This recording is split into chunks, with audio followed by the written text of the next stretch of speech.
Lens एक transparent medium है जो कि बाउंडेड है टू स्पेरिकल सरफेस से।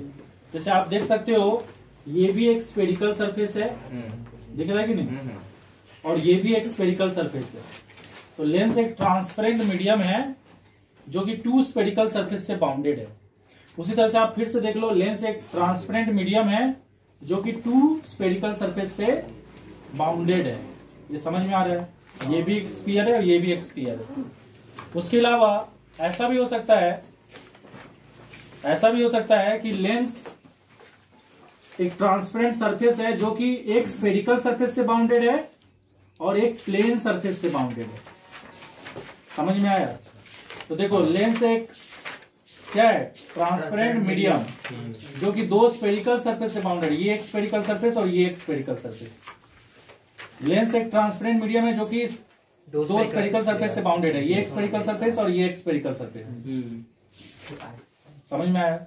और ऐसा भी हो सकता है कि लेंस एक ट्रांसपेरेंट मीडियम है जो कि एक स्पेरिकल सरफेस और एक प्लेन सरफेस से बाउंडेड है। ये स्पेरिकल हो गया और ये प्लेन। समझ में आया? उसी तरह से ऐसा पॉसिबिलिटी भी हो सकता है कि एक स्पेरिकल सरफेस और एक प्लेन। समझ में आया कि नहीं? तो अगर दोनों तरफ बाहर की तरफ खुला हुआ है ये, तो इसको बोला जाता है बाई कन्वेक्स लेंस। समझ में आया? बाई कन्वेक्स लेंस का खासियत क्या है कि ये ना पेरीफेरी, मतलब यहाँ पे एंड में पतला होता है और बीच में क्या होता है? मिडिल में मोटा होता है, ठीक होता है। और जो दोनों की तरफ ऐसे गहरा है केव जैसा, उसको बोलते हैं बाई कनकेव। समझ में आया? By concave lens. By concave क्यों बोला जाता है? बाई क्यों बोला जाता है? क्योंकि दोनों साइड केव जैसा है में मोटा है।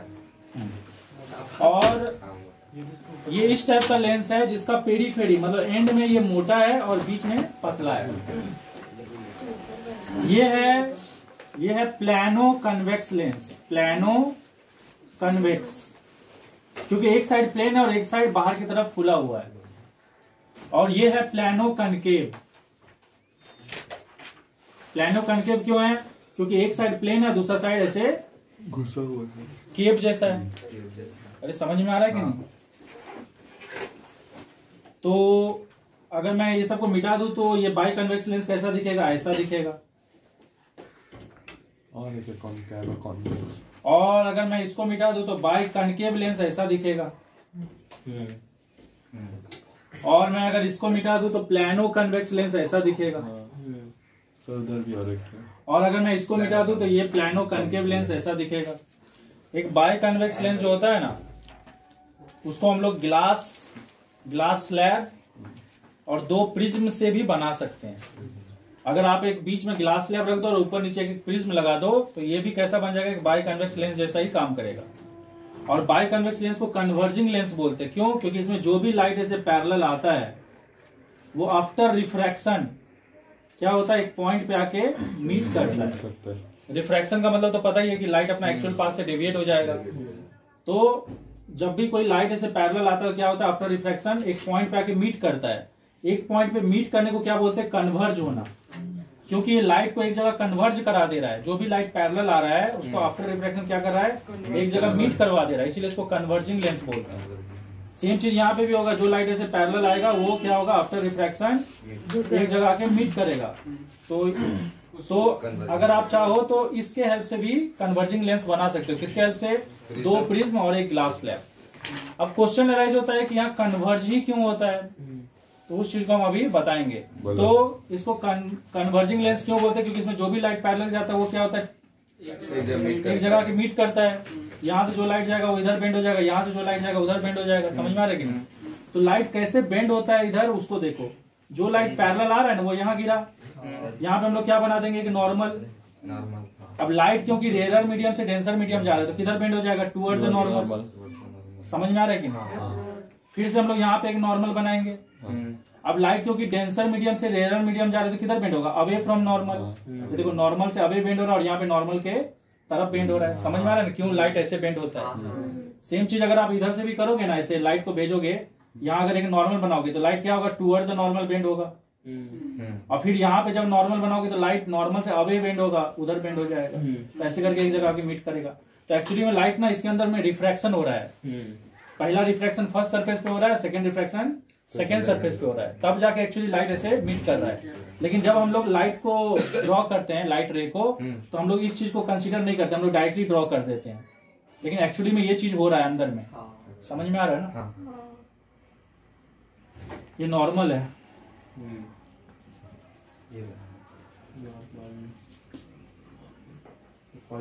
Diverging lens, by concave lens को डाइवर्जिंग लेंस भी बोलते हैं, क्योंकि इसमें जो भी लाइट पैरेलल आता है वो आफ्टर रिफ्रैक्शन क्या होता है, एक दूसरे से दूर चले जाता है।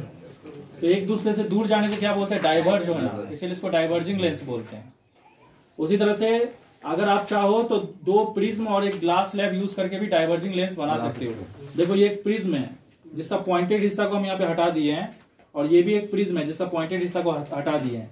तो 2 प्रिज्म है और एक ग्लास स्लैब। अगर इस पे भी अगर आप लाइट को ऐसे पैरेलल भेजोगे ना, तो आफ्टर रिफ्रैक्शन क्या होगा, एक दूसरे से अवे बेंड हो जाएगा।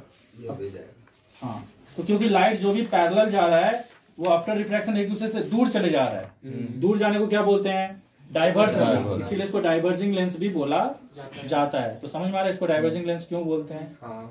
ओके, अभी हम आपको बताएंगे कि ये डाइवर्ज ही क्यों हो रहा है, उसको भी हम बताएंगे। जो भी लाइट पैरेलल आता है हॉरिजॉन्टल से, वो किधर बेंड होगा, अंदर जाके टुवर्ड द नॉर्मल बेंड होगा, इधर बेंड होगा। यस और नो? अब फिर अगर आप यहाँ पे फिर एक नॉर्मल बनाओगे तो ये नॉर्मल से अवे बेंड होगा, तो उधर बेंड होगा। देख रहे हो, जो भी लाइट आ रहा है क्या हो रहा है, डाइवर्ज हो रहा है, मतलब एक दूसरे से दूर जा रहा है। जैसे इधर भी एक लाइट अगर ऐसे पैरेलल आया हॉरिजॉन्टल से, तो यहाँ पे अगर आप ऐसे नॉर्मल बनाओगे तो पहले तो लाइट नॉर्मल की तरफ बेंड होगा, पहले तो लाइट नॉर्मल की तरफ बेंड होगा, और फिर अगर आप यहाँ पे नॉर्मल बनाओगे तो ये नॉर्मल से अवे बेंड होगा। तो देख रहे हो, जो भी लाइट पैरेलल आ रहा है क्या हो रहा है, एक दूसरे से डाइवर्ज हो जा रहा है, इसीलिए इसको डाइवर्जिंग लेंस बोलते हैं। समझ में आया? सेंटर ऑफ कर्वेचर क्या होता है, हम लोग को पता है कि ये जो लेंस है ना, इसका दोनों साइड स्पेरिकल है, मतलब ये वाला जो साइड है वो एक स्फीयर का पार्ट है, और ये वाला जो साइड है वो भी एक स्फीयर का पार्ट है। उसी तरह से इस लेंस में भी ये वाला साइड जो है वो एक स्फीयर का पार्ट है, और ये वाला जो साइड है वो एक दूसरा स्फीयर का पार्ट है। हर स्फीयर का अपना एक सेंटर है, जैसे इस स्फीयर का अपना एक सेंटर होगा, और इस स्फीयर का भी अपना एक सेंटर होगा। उसी तरह से इस स्फीयर का भी एक सेंटर होगा, और इस स्फीयर का भी एक सेंटर होगा। तो जो जिस स्फीयर से ये लेंस बना है, उस स्फीयर का सेंटर को इस लेंस के लिए क्या बोलते हैं, सेंटर ऑफ कर्वेचर। क्योंकि देखो ये जो स्फीयर है ना, उससे ही ये वाला कर्व निकाला गया है, और इस स्फीयर का ये वाला जो स्फीयर है ना, इसी से ये वाला कर्व निकाला गया है। तो ये पूरा स्फीयर के लिए सेंटर है, लेकिन इस कर्व के लिए क्या हो गया, सेंटर ऑफ कर्वेचर। समझ में आया? उसी तरह से इस स्फीयर के लिए सेंटर है, लेकिन ये इस कर्व के लिए क्या हो गया, सेंटर ऑफ कर्वेचर। अब देखो इस लेंस में ये फर्स्ट सरफेस है, कौन सा सरफेस है, फर्स्ट सरफेस, और ये कौन सा सरफेस है, सेकेंड सरफेस है। समझ में आ रहा है कि नहीं? तो अगर ये फर्स्ट सरफेस है ये वाला, तो इधर वाला सेंटर को हम लोग क्या चीज से रिप्रेजेंट करेंगे, C1, और ये सेकेंड सरफेस, इसीलिए इधर वाला सेंटर को क्या चीज से रिप्रेजेंट करेंगे हम लोग, C2। सेम चीज अब यहाँ पे देखो, ये वाला फर्स्ट सरफेस है ना, ये वाला फर्स्ट सरफेस है, तो इधर वाला सेंटर को क्या चीज से रिप्रेजेंट करेंगे, C1, और इधर वाला सेंटर को क्या चीज से रिप्रेजेंट करेंगे, C2, क्योंकि ये सेकेंड सरफेस है। अरे समझ में आ रहा है कि? तो देखो दोनों में एक चीज देख सकते हो, इसका C2 इधर है और C1 उधर है, और इसमें C1 इधर है और C2 उधर है। देखो यहाँ पे प्रिंसिपल एक्सिस क्या है, प्रिंसिपल एक्सिस एक इमेजिनरी लाइन है जो लेंस का दोनों सेंटर ऑफ कर्वेचर से पास करता है। ठीक है, दोनों सेंटर ऑफ कर्वेचर के साथ पास करता है। जैसे कि देखो ये एक इमेजिनरी लाइन है जो लेंस का दोनों सेंटर ऑफ कर्वेचर को पास करता है, तो इसको हम लोग क्या बोलते हैं, प्रिंसिपल एक्सिस बोलते हैं। सेम चीज यहाँ पे भी है, अगर ये एक इमेजिनरी लाइन इस लेंस का दोनों सेंटर ऑफ कर्वेचर से पास करेगा तो उसको हम लोग क्या बोलेंगे, प्रिंसिपल एक्सिस। अब इसी पे देखो यहाँ पे एक पॉइंट होता है, यहाँ पे पॉइंट उसका होता है, उसका नाम है ऑप्टिकल सेंटर। ठीक है, ये जो O है ना, O का मतलब यहाँ पे क्या है, ऑप्टिकल सेंटर। तो ऑप्टिकल सेंटर क्या होता है, ऑप्टिकल सेंटर प्रिंसिपल एक्सिस पे ही एक पॉइंट है, लेकिन ये प्रिंसिपल एक्सिस पे ये जो पॉइंट है प्रिंसिपल एक्सिस पे तो है, पर कहाँ पे है, लेंस के अंदर में। और वो ऐसा पॉइंट है जहां से अगर लाइट पास करेगा तो लाइट डेविएट नहीं होगा। अगर लेंस में अगर आप कहीं से भी लाइट को पास करोगे ना, तो वो रिफ्रैक्शन के जरिए क्या होगा, लाइट अपना एक्चुअल पाथ से डेविएट हो जाएगा। लेकिन ऑप्टिकल सेंटर एक ऐसा पॉइंट है जिससे अगर लाइट पास होता है तो डेविएट नहीं होता है। अगर आप देखो इधर से भी लाइट पास करो डेविएट नहीं हो रहा, अगर आप लाइट इधर से भी पास करोगे तो लाइट डेविएट नहीं होगा। इसमें भी सेम चीज है, अगर लाइट ऐसे जाएगा डेविएट नहीं होगा, ऐसे जाएगा डेविएट नहीं होगा। कैसे भी अगर आप ऑप्टिकल सेंटर से लाइट पास करोगे वो डेविएट नहीं होगा। तो देखो हम लोग का क्वेश्चन अराइज होता है कि जो लाइट ऑप्टिकल सेंटर से पास करता है वो लाइट डेविएट क्यों नहीं होता है। एक्चुअली में ना लाइट डेविएट होता है, लेकिन क्या होता है जो लाइट डेविएट होता है ना वो फाइनली जब बाहर इमर्ज होता है तो वो इंसिडेंट रे का पाथ से क्या हो जाता है, जो इमर्जेंट रे का पाथ है वो पैरेलल होता है। देखो ये कौन सा लाइट है, ये है इंसिडेंट रे। यहाँ हम लोग नॉर्मल बनाए, लाइट क्या हुआ नॉर्मल की तरफ बेंड हुआ, अपना एक्चुअल पाथ से डेविएट हो गया। देखो लाइट का एक्चुअल पाथ तो ये है ना, ये इंसिडेंट रे का पाथ है। लाइट अपना एक्चुअल पाथ से क्या हो गया, डेविएट हो गया। फिर हम लोग यहाँ पे एक नॉर्मल बनाए, अब लाइट यहाँ पे क्या हुआ, इमर्ज हुआ, तो ये हो गया इमर्जेंट रे। और इमर्जेंट रे और इंसिडेंट रे के बीच में जो गैप होता है उसको लेटरल डिस्प्लेसमेंट बोलते हैं। लेकिन ये लेंस ना यहाँ पे डायग्राम में भले आपको बहुत बड़ा सा दिख रहा है, लेकिन एक्चुअली में लेंस का जो थिकनेस होता है क्या होता है, बहुत कम होता है। तो इन दोनों ये जो दोनों का बीच का जो लेटरल डिस्प्लेसमेंट है ना वो बहुत नेग्लिजिबल होता है। मतलब ये दोनों लाइट बहुत पास पास से गुजरता है, लगता है सेम लाइन है। समझ में आ रहा है कि नहीं। ये दोनों लाइट एक दूसरे से पैरेलल भी होता है और काफी पास पास से गुजरता है, तो ऐसा लगता है कि दोनों एक साथ ही जा रहा है, ऐसा लगता है कि लाइट डेविएट हुआ ही नहीं। तो रियलिटी में क्या होता है, लाइट डेविएट होता है लेकिन वो लेटरल डिस्प्लेसमेंट इतना कम होता है बिकॉज ऑफ क्योंकि लेंस का थिकनेस क्या है, बहुत कम है। तो इसीलिए हम लोग क्या मानते हैं कि लाइट जब ऑप्टिकल सेंटर से जा रहा है तो डेविएट नहीं हो रहा है, लेकिन हो रहा है पर वो डेविएशन जो है ना काफी कम है। समझ में आया। तो सेम चीज ना अगर आप बाई कनकेव लेंस में देखोगे, ये तो बाई कन्वेक्स लेंस का हम दिखाएं, सेम चीज देखो यहाँ पे लाइट का एक्चुअल पाथ कौन सा है, ये वाला है इंसिडेंट रे का।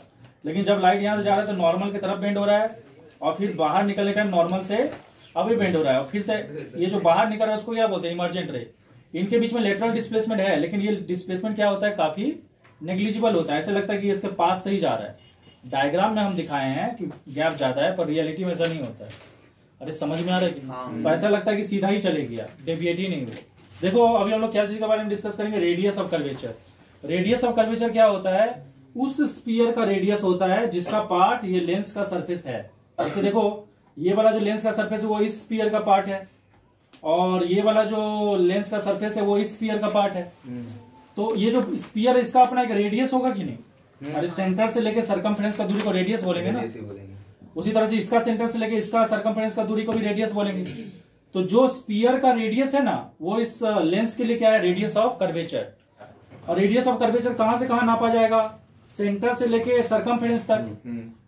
और इस रेडियस ऑफ कर्वेचर को नाम R1 दिया गया है क्योंकि ये फर्स्ट सरफेस के लिए है, और इस रेडियस ऑफ कर्वेचर का नाम क्या दिया है, R2 दिया है। लेकिन आप लोग जो चीज यहाँ पे गौर करो, हम R1 का वैल्यू कितना लिए हैं, यहां से लेके यहां नहीं लेके हम यहां से लेके यहां लिए हैं। अब क्वेश्चन अराइज होता है क्यों, क्योंकि देखो लेंस का जो थिकनेस है ना वो काफी कम है, तो ये जो डिस्टेंस होता है ना, ये जो गैप, अरे ये गैप ये जो है मान लो ये 10 है तो ये कितना होगा 10.0001, तो वो लगभग नेग्लेक्ट, इतना को हम लोग क्या करते हैं, नेग्लेक्ट कर देते हैं। इसीलिए जो R1 है ना उसको सरकमफ्रेंस से नहीं नाप के कहां से नापा जाता है, ऑप्टिकल सेंटर से। समझ में आया कि नहीं। इसीलिए R2 को भी कहां से नापा गया, ऑप्टिकल सेंटर से। सेम चीज इधर भी है, ये वाला जो रेडियस है वो इस स्फीयर का पार्ट है, इस स्फीयर का रेडियस है और ये वाला इस स्फीयर का रेडियस है। बाकी डिस्टेंस हम लोग कहां से नाप रहे हैं, ऑप्टिकल सेंटर से नाप कर रहे हैं। एक्चुअली देख लो ना ये डिस्टेंस, ये जो R2 है ना, अगर आप ऑप्टिकल सेंटर से डिस्टेंस नापोगे तो उससे थोड़ा कम है, लेकिन ये थिकनेस इतना नेग्लिजिबल है कि इसको हम लोग नेग्लेक्ट कर सकते। तो हम लोग एक रेडियस ऑफ कर्वेचर का दूसरा डेफिनेशन क्या बोल सकते हैं कि it is the distance between optical centre and centre of curvature. ये ऑप्टिकल सेंटर है, ये सेंटर ऑफ कर्वेचर है सेकेंड सरफेस का, ये सेंटर ऑफ कर्वेचर है फर्स्ट सरफेस का, ये सेंटर ऑफ कर्वेचर है वही सेकेंड सरफेस का, और ये सेंटर ऑफ कर्वेचर है फर्स्ट सरफेस का। इसमें तो कोई कंफ्यूजन नहीं है ना, C1 C2 सब समझ रहे हो। अब देखो फर्स्ट फोकस क्या होता है, फर्स्ट फोकस प्रिंसिपल एक्सिस पे एक ऐसा पॉइंट होता है जहां से अगर लाइट जाएगा ना लेंस के तरफ तो आफ्टर रिफ्रैक्शन कैसे जाएगा, पैरेलल जाएगा। किससे पैरेलल जाएगा, प्रिंसिपल एक्सिस। तो फर्स्ट फोकस प्रिंसिपल एक्सिस पे वो पॉइंट है जिससे अगर लाइट कोई भी लाइट जा रहा है तो आफ्टर रिफ्रैक्शन वो कैसे जाएगा, प्रिंसिपल एक्सिस से पैरेलल जाएगा। और सेकेंड फोकस क्या होता है, सेकेंड फोकस प्रिंसिपल एक्सिस पे वो पॉइंट है जिसमें जो भी लाइट पैरेलल आएगा ना प्रिंसिपल एक्सिस से वो आफ्टर रिफ्रैक्शन क्या होगा, उस पॉइंट से पास करेगा। एक चीज गौर करो, याद रखने का एक इजी तरीका बता रहे, किधर फर्स्ट फोकस होता है किधर सेकंड फोकस, ताकि कंफ्यूजन ना हो। देखो ये वाला फर्स्ट सरफेस है और ये वाला सेकंड सरफेस है, ठीक है। तो फर्स्ट सरफेस का C1 इधर होगा, और सेकंड सरफेस का C2 इधर होगा। जिधर C2 होता है ना उधर फर्स्ट फोकस होता है। सेम चीज यहाँ पे भी देखो, ये फर्स्ट सरफेस है, ये फर्स्ट सरफेस का सेंटर ऑफ कर्वेचर है, और ये सेकेंड सरफेस का सेंटर ऑफ कर्वेचर है। तो सेकेंड फोकस किधर है, C1 की तरफ, और फर्स्ट फोकस किधर होता है, C2 की तरफ। ये याद रखना। सेम चीज देखना, हम लोग जब बाई कनकेव का करेंगे ना तो उसमें भी वही सेम चीज दिखेगा आपको। तो याद रखने का सिंपल तरीका क्या है कि जिधर सेकेंड सेंटर ऑफ कर्वेचर है उधर फर्स्ट फोकस होता है, जिधर फर्स्ट सेंटर ऑफ कर्वेचर होता है उधर सेकेंड फोकस होता है। ये समझ में है? फर्स्ट फोकस वो पॉइंट है प्रिंसिपल एक्सिस पे, कौन सा लेंस के लिए, बाई कनकेव लेंस के लिए, जहां पे लाइट अपीयर टू मीट करता है। कौन सा लाइट अपीयर टू मीट करता है, जो रिफ्रैक्शन के बाद कैसे जाने वाला है, पैरेलल। समझ में आया? अगर आप इसको बाई कन्वेक्स लेंस से भी कंपेयर करोगे तो एक तो चीज गौर करो, ये इधर C1 हो गया फर्स्ट सरफेस के लिए, और ये C2 हो गया। और इसमें फर्स्ट फोकस किसको बोला जा रहा था, जहां से जो लाइट जाता है वो रिफ्रैक्शन के बाद कैसे जाता है, पैरेलल जाता है। तो देखो दोनों में एक चीज गौर कर रहे हो, फर्स्ट फोकस से जो भी लाइट जा रहा है वो आफ्टर रिफ्रैक्शन कैसे जा रहा है, पैरेलल। यहाँ पे भी जो फर्स्ट फोकस से लाइट जा रहा है वो क्या हो रहा है, आफ्टर रिफ्रैक्शन पैरेलल जा रहा है। लेकिन वो फर्स्ट फोकस पे वो जो लाइट है ना वो एक्चुअली में मीट नहीं कर रहा है, अपीयर टू मीट हो रहा है। दोनों में ये फर्क है। सेकेंड फोकस वो होता है जहां पे लाइट पैरेलल आता है और आफ्टर रिफ्रैक्शन मीट करता है। ये कौन सा लेंस में होता है, बाई कन्वेक्स लेंस में होता है। जैसे बाई कन्वेक्स लेंस में अगर आप देखोगे तो इधर हो गया आपका सेकेंड सरफेस, इधर हो गया आपका फर्स्ट सरफेस, और इसमें क्या हो रहा है, जो लाइट पैरेलल आ रहा है ना वो आफ्टर रिफ्लेक्शन एक पॉइंट पे आके मीट कर रहा है, उसको हम लोग सेकेंड फोकस बोलते हैं। और इस केस में भी अगर देखोगे जो लाइट पैरेलल आ रहा है ना वो आफ्टर रिफ्लेक्शन क्या हो रहा है, एक पॉइंट पे आके मीट नहीं कर रहा है पर उसको प्रोड्यूस करने से मीट कर रहा है, तो अपीयर टू मीट। तो दोनों में फर्क समझ में आ रहा है ना। अब देखो फोकस से लेके ऑप्टिकल सेंटर का जो दूरी होता है ना, चाहे वो फर्स्ट फोकस का ऑप्टिकल सेंटर से हो, चाहे वो सेकेंड फोकस का ऑप्टिकल सेंटर से हो, चाहे वो फर्स्ट फोकस का ऑप्टिकल सेंटर से हो, या चाहे वो सेकेंड फोकस का ऑप्टिकल सेंटर से हो, ये सारे डिस्टेंस को क्या बोलते हैं, फोकल लेंथ।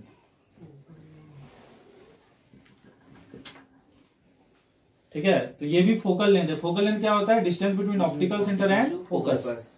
उसी तरह से ये भी फोकल लेंथ है, ये भी फोकल लेंथ है। ये देखो यहां से ऑप्टिकल सेंटर से फोकस, ऑप्टिकल सेंटर से फोकस, इस डिस्टेंस को हम लोग क्या बोलते हैं, focal length. Focal length, focal. और उसके अलावा मुझे एक चीज बताओ, ऑप्टिकल सेंटर से लेके फोकस का दूरी को क्या बोलते हैं, फोकल लेंथ। फोकल लेंथ को क्या चीज से रिप्रेजेंट किया जाता है, स्मॉल एफ से। ठीक है, और पॉइंट जो है ना, ये जो पॉइंट है जो फोकस, उसको कैपिटल एफ से रिप्रेजेंट किया जाता है। अब देखो हम पिछला क्लास में बताए थे कि ऑप्टिकल सेंटर से जो C1 का दूरी होता है उसको रेडियस ऑफ कर्वेचर बोलते हैं। रेडियस ऑफ कर्वेचर बोलते हैं। और ये देखा गया है कि रेडियस ऑफ कर्वेचर जो होता है ना वो फोकल लेंथ का क्या होता है, नियरली डबल होता है। ये जो होता है ना, ये फोकल लेंथ, ये डबल होता है। रेडियस ऑफ कर्वेचर कहां से कहां तक का दूरी हो गया, ऑप्टिकल सेंटर से सेंटर ऑफ कर्वेचर का। तो ये जो डिस्टेंस होता है, इस डिस्टेंस का रफली कितना होता है, डबल होता है। तो हम लोग बोल सकते हैं radius of curvature is 2 times focal length. तो अगर ये F2 है तो मैं C1 की जगह क्या लिख सकता हूँ, 2F2 लिख सकता हूँ ना, क्योंकि इसका दूरी F है और इसका दूरी R है। तो R जो है वो 2 टाइम्स फोकल लेंथ है। तो अगर ये पॉइंट F2 होगा तो मैं इसको 2F2 भी लिख सकता हूँ in term of radius of curvature. उसी तरह से फोकल लेंथ को हाफ C1। हाँ, उसी तरह से हम इसको क्या लिख सकते हैं, 2F1 लिख सकते हैं। इसको क्या लिख सकते हैं, 2F1 लिख सकते हैं। और इसको क्या लिख सकते हैं, 2F2 लिख सकते हैं, क्योंकि फोकल लेंथ से रेडियस ऑफ कर्वेचर क्या होता है, डबल होता है। ये सारा चीज समझ में आया। अभी हम क्या करने वाले हैं, दोनों फोकस को एक ही डायग्राम में बनाने वाले हैं, ताकि आप फाइनली आपका सारा चीज क्लियर हो जाए, ताकि हम लोग रे डायग्राम स्टार्ट कर पाए। ये बाई कन्वेक्स लेंस है, इधर C1 है और इधर C2 C2 है, क्योंकि ये फर्स्ट सरफेस के लिए है। और C2 किधर होता है? सेकेंड सरफेस, मतलब इधर वाला। ये फर्स्ट सरफेस के लिए इधर C1 और इधर C2। जिधर सेकेंड सरफेस होता है उधर होगा आपका F1, और इसको हम 2F1 भी लिख सकते हैं। और इधर हो गया आपका F2, और इधर हम लोग क्या लिख सकते हैं? 2F2 लिख सकते हैं। इधर हो जाएगा आपका 2F2 और यहाँ पे F2 हो जाएगा। इधर हो जाएगा 2F1 और यहाँ पे F1 हो जाएगा। अरे सिंपल सा बात है, पहले C1 C2 लिख लेना, उसके बाद वहीं पे लिख देना पहले 2F1 2F2, और फिर उसके हिसाब से F1 F2 बैठा देना, तो कंफ्यूजन नहीं होगा। गलती से बस ये मत कर देना कि C2 को जगह 2F2 लिख देना, तो सब गड़बड़ हो जाएगा। C2 एक्चुअली 2F1 है, समझ में आ रहा है ना? अभी देखो हम लोग अभी रे डायग्राम बनाएंगे, तो रे डायग्राम बनाने के लिए ना आपको पहले बेसिक रे डायग्राम पता होना चाहिए। बेसिक रे डायग्राम क्या क्या है? जो लाइट पैरेलल जाएगा ना वो आफ्टर रिफ्रैक्शन किससे पास करेगा? फोकस से पास करेगा। जो भी लाइट पैरेलल जाएगा प्रिंसिपल एक्सिस से, ये प्रिंसिपल एक्सिस है, तो वो आफ्टर रिफ्रैक्शन किससे पास करेगा? फोकस से। और जो भी लाइट यहाँ पे भी पैरेलल जाएगा वो आफ्टर रिफ्रैक्शन डाइवर्ज हो जाएगा, लेकिन अपीयर टू पास किससे होगा? फोकस। समझ में आया? क्योंकि ये बेसिक रे डायग्राम है। इस रे डायग्राम को हम लोग मेन रे डायग्राम में क्या करेंगे? यूज करेंगे। उसके अलावा और एक चीज बता दे रहे हैं,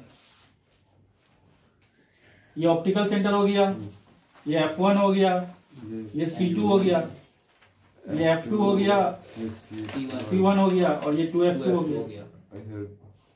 अब देखो दूसरा रे डायग्राम क्या बोलता है कि जो भी लाइट ऑप्टिकल सेंटर से जाएगा वो डेविएट नहीं होगा, क्या होगा? सीधा चले जाएगा। समझ में आया? सेम चीज इसके लिए भी है, कॉन्केव के लिए भी, कि ऑप्टिकल सेंटर हो गया, इधर हो गया आपका C1 और इधर हो गया आपका C2 और इधर हो जाएगा आपका F2, इधर हो जाएगा F1। तो जो भी लाइट ऑप्टिकल सेंटर से जाएगा वो क्या होगा? सीधा चले जाएगा, डेविएट नहीं होगा। तो हम लोग जब भी मेन रे डायग्राम यूज बनाएंगे ना, उसमें हम लोग ये दो बेसिक रे डायग्राम यूज करेंगे। सब में देखना हम यही दो बेसिक रे डायग्राम यूज करेंगे। एक तो लाइट पैरेलल जाएगा, किससे पास करेगा? फोकस से। और एक तो लाइट किससे पास करेगा? ऑप्टिकल सेंटर से, जो बिल्कुल डेविएट नहीं होगा, सीधा चले जाएगा। क्योंकि कोई भी इमेज बनने के लिए दो लाइट को क्या करना पड़ेगा? एक दूसरे से मीट करना पड़ेगा या अपीयर टू मीट करना पड़ेगा। मीट किया तो जो इमेज बनता है उसको रियल इमेज बोलते हैं, और अपीयर टू मीट होता है तो उसको वर्चुअल इमेज बोलते हैं। प्रोजेक्टर के द्वारा जो स्क्रीन पे जो इमेज देखते हो ना वो रियल इमेज होता है, प्रोजेक्टर के द्वारा स्क्रीन पे जो देखते हो। और मिरर के अंदर जो आप अपना चेहरा देखते हो वो वर्चुअल इमेज होता है, क्योंकि मिरर के अंदर लाइट जाके मिलता नहीं है, मिरर से तो लाइट टकरा के वापस आ जाता है। तो हम लोग उस लाइट को एक्सटेंड करके मीट कराते हैं। देखो ये जो फोकल लेंथ है ना और ये जो फोकल लेंथ है, ये दोनों फोकल लेंथ तभी इक्वल होगा जब ये वाला स्पीयर और ये वाला स्पीयर क्या होगा? आइडेंटिकल होगा। तो ऐसा कोई जरूरी नहीं है कि ये फोकल लेंथ जितना होगा ये फोकल लेंथ भी उतना ही होगा। समझ में आया ना? अगर ये ज्यादा कर्व है और ये कम कर्व है तो दोनों का फोकल लेंथ में भी फर्क आएगा। ठीक है? जब आप न्यूमेरिकल करोगे ना तब आप ये मान के चलना कि दोनों तरफ का दूरी क्या है? सेम है, मतलब ये फोकल लेंथ और ये फोकल लेंथ बराबर है। लेकिन जब आप रे डायग्राम बनाओगे ना तो उस केस में भी रे डायग्राम में भी इसको बराबर लेना कोई प्रॉब्लम नहीं है। लेकिन आप ये मत मान लेना कि वो बराबर है, आप लेना बराबर और मान मत लेना। अरे समझ में आ रहा है? क्योंकि हम ये बोलना चाहते हैं कि जरूरी नहीं कि ये डिस्टेंस और ये डिस्टेंस बराबर ही होगा, कुछ होगा। ठीक है? ये डिस्टेंस ज्यादा और ये डिस्टेंस कम भी हो सकता है, वो डिपेंड करता है इसका ये किस स्पीयर का कर्व है और ये किस स्पीयर का कर्व है। और एक लेंस में एक तरफ ज्यादा कर्व हो गया, एक तरफ कम कर्व, तो चेंज होगा कि? मुझे एक चीज बताओ, यहाँ पे लाइट ना एयर से ग्लास के अंदर जा रहा है और फिर ग्लास से दोबारा एयर में जा रहा है। तो हम लोग जानते हैं जो भी लाइट प्रिंसिपल एक्सिस से पैरेलल जाएगा वो फोकस से पास करेगा, ये तो पता है हम लोग। सेम चीज यहाँ पे भी है, जब लाइट वाटर से ग्लास में जा रहा है और फिर ग्लास से वाटर जा रहा है, और जो भी लाइट प्रिंसिपल एक्सिस से पैरेलल जाता है वो किधर बेंड होता है? फोकस की तरफ बेंड होता है। ये हम लोग को पता है। अब मुझे तो चीज बताओ, अब वो भी जो फोकस की तरफ बेंड होता है वो क्यों बेंड होता है? क्योंकि ये एक डेंसर मीडियम है और एक रेयरर मीडियम है। तो लाइट जब इस मीडियम से उस मीडियम जाता है तो नॉर्मल से क्या होता है, अवे बेंड हो जाता है। लेकिन एक चीज बताओ, गिलास और एयर में रिफ्रैक्टिव इंडेक्स का ज्यादा डिफरेंस है या गिलास और वाटर में रिफ्रैक्टिव इंडेक्स का ज्यादा? गिलास और एयर। तो दो चीज में रिफ्रैक्टिव इंडेक्स का जितना ज्यादा डिफरेंस होगा, लाइट अपना एक्चुअल पाथ से उतना ज्यादा डेविएट होगा। जब लाइट गिलास से एयर में जाएगा तो गिलास और एयर के बीच में रिफ्रैक्टिव इंडेक्स में बहुत ज्यादा का डिफरेंस है। तो जब लाइट गिलास से एयर में जाएगा तो अपना एक्चुअल पाथ से बहुत ज्यादा डेविएट होगा। जैसे कि देखो, जब लाइट एयर से वाटर जा रहा है तो दोनों का रिफ्रैक्टिव इंडेक्स में कम डिफरेंस है। लेकिन जब लाइट एयर से गिलास में जा रहा है तो दोनों का रिफ्रैक्टिव इंडेक्स में क्या हो जा रहा है, ज्यादा डिफरेंस आ जा रहा है। तो जब रिफ्रैक्टिव इंडेक्स में ज्यादा डिफरेंस आएगा तो लाइट अपना एक्चुअल पाथ से क्या होगा, ज्यादा डेविएट होगा। और इस केस में क्या होगा, कम डेविएट होगा। समझ में आया कि नहीं? क्योंकि डेविएशन क्यों होता है, because of difference of refractive index. अगर दोनों मीडियम में रिफ्रैक्टिव इंडेक्स में कोई डिफरेंस ही ना हो, दोनों मीडियम का अगर रिफ्रैक्टिव इंडेक्स सेम होगा तो लाइट डेविएट ही नहीं होगा। लेकिन लाइट अपना एक्चुअल पाथ से क्यों डेविएट हो रहा है, क्योंकि दोनों का बीच में रिफ्रैक्टिव इंडेक्स में डिफरेंस है। और वो डिफरेंस जितना ज्यादा बढ़ेगा, लाइट क्या होगा, उतना ज्यादा अपना एक्चुअल पाथ से डेविएट होगा। तो देखो, जब लाइट गिलास से एयर जा रहा था तो दोनों का रिफ्रैक्टिव इंडेक्स में बहुत ज्यादा का डिफरेंस है, तो लाइट अपना एक्चुअल पाथ से ज्यादा डेविएट होगा। और वही लाइट जब गिलास से वाटर में जा रहा है तो दोनों का रिफ्रैक्टिव इंडेक्स में गिलास और एयर के कंपैरिजन में कम डिफरेंस है। तो लाइट क्या होगा, अपना एक्चुअल पाथ से कम डेविएट होगा।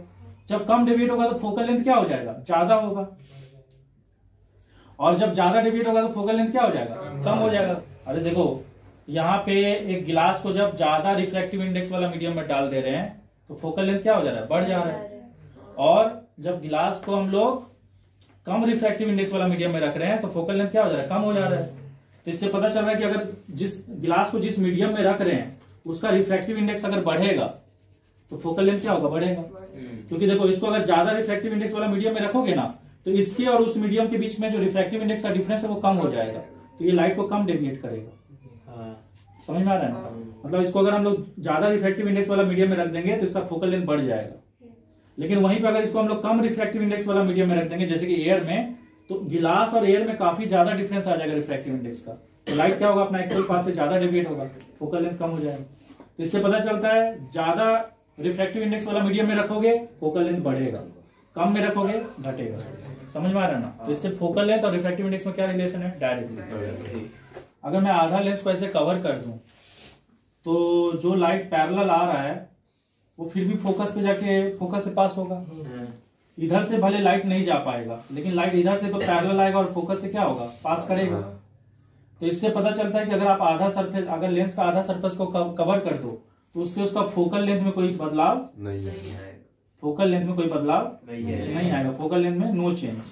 लेकिन एक चीज में चेंजेस आएगा। सोच लो, हम लोग जानते हैं अगर सोचो यहाँ पे सन है और सन से लाइट आ रहा है तो सन से जो लाइट आएगा वो सारा लाइट कहाँ पे आके मीट करेगा, फोकस में। तो सन का एक यहाँ पे इमेज बनेगा, क्योंकि जहां पे लाइट सब आके मीट करता है वहां इमेज बनता है। तो अगर ये पूरा ये आधा लेंस कवर नहीं होता तो इधर से भी लाइट आके यहाँ पे मीट करता, तो यहाँ पे जो इमेज बनता है वो ज्यादा इंटेंसिटी वाला बनता, ज्यादा ब्राइटर इमेज बनता। लेकिन अगर आप इसको आधा कवर कर दोगे ना, फिर भी इमेज वहां बनेगा लेकिन उसका ब्राइटनेस और इंटेंसिटी क्या होगा, कम होगा। समझ में आया? तो यहाँ पे जो भी इमेज बनेगा, अगर आप हाफ लेंस को कवर कर दोगे उसका इंटेंसिटी क्या हो जाएगा, इंटेंसिटी रिड्यूस हो जाएगा अगर आप इसको आधा कवर कर देते हो। बाकी कुछ बदलाव नहीं आएगा। समझ में आया? उसके अलावा हम कुछ और बताना चाहते हैं। लेंस पतला होता है तो उसका फोकल लेंथ क्या होता है, ज्यादा होता है। और जब एक लेंस मोटा रहता है तो उसका फोकल लेंथ क्या होता है, कम होता है। क्यों? क्योंकि पतला लेंस के केस में क्या होता है, लाइट को ना लेंस के अंदर एक छोटा डिस्टेंस कवर करना है तो ज्यादा डेविएट नहीं होता है। लेकिन यहाँ पे लाइट को क्या करना है, उस लेंस के अंदर एक ज्यादा लंबा डिस्टेंस कवर करना है तो लाइट का डेविएशन भी क्या होगा, लेंस के अंदर ज्यादा होगा। अरे कुछ समझ में तो ये ज्यादा डेविएट होगा तो ऑप्टिकल सेंटर का बहुत पास आके ही प्रिंसिपल एक्सिस को कट करेगा। डेविएट से खाली अंदर में होता है ना, वही के लिए ज्यादा। तो यहाँ पे हम क्या बताना चाहते हैं, थिन लेंस का जो होता है ना, फोकल लेंथ ज्यादा होता है फोकल लेंथ क्या होता है, मोर होता है, और थिक लेंस का जो फोकल लेंथ होता है कम होता है। वो कम होता है, लेस होता है। ये एक लेंस है, मान लो लेंस का इस साइड ना एयर है और लेंस का इस साइड क्या है, वाटर है, ठीक है। और ये इसका प्रिंसिपल एक्सिस हो गया, ये इसका हो जाएगा फर्स्ट सेंटर ऑफ कर्वेचर, मतलब centre of curvature for first surface, ये हो जाएगा centre of curvature for second surface. और हम लोग जानते हैं हम लोग का जो फोकल लेंथ f2 आएगा वो इस साइड आएगा और फोकल लेंथ f1 इधर आएगा। तो अगर इधर एयर है और उधर क्या है, वाटर है, तो आप लोगों को पता है कि मीडियम का रिफ्रैक्टिव इंडेक्स बढ़ने से क्या होता है, फोकल लेंथ बढ़ता है। मतलब आप जिस मीडियम में इस लेंस को डाल रहे हो उस मीडियम का अगर रिफ्रैक्टिव इंडेक्स बढ़ने से क्या होता है, फोकल लेंथ बढ़ता है, क्योंकि वो लाइट को क्या करेगा, नहीं, क्योंकि देखो इधर वाटर है और ये गिलास है, गिलास से जब लाइट वाटर में जाएगा तो इसका और इसका बीच में जो रिफ्रैक्टिव इंडेक्स का जो डिफरेंस है ना वो कम है। तो कम डिफरेंस होने के कारण क्या होगा, लाइट जब इसमें से इसमें जाएगा तो कम डेविएट होगा।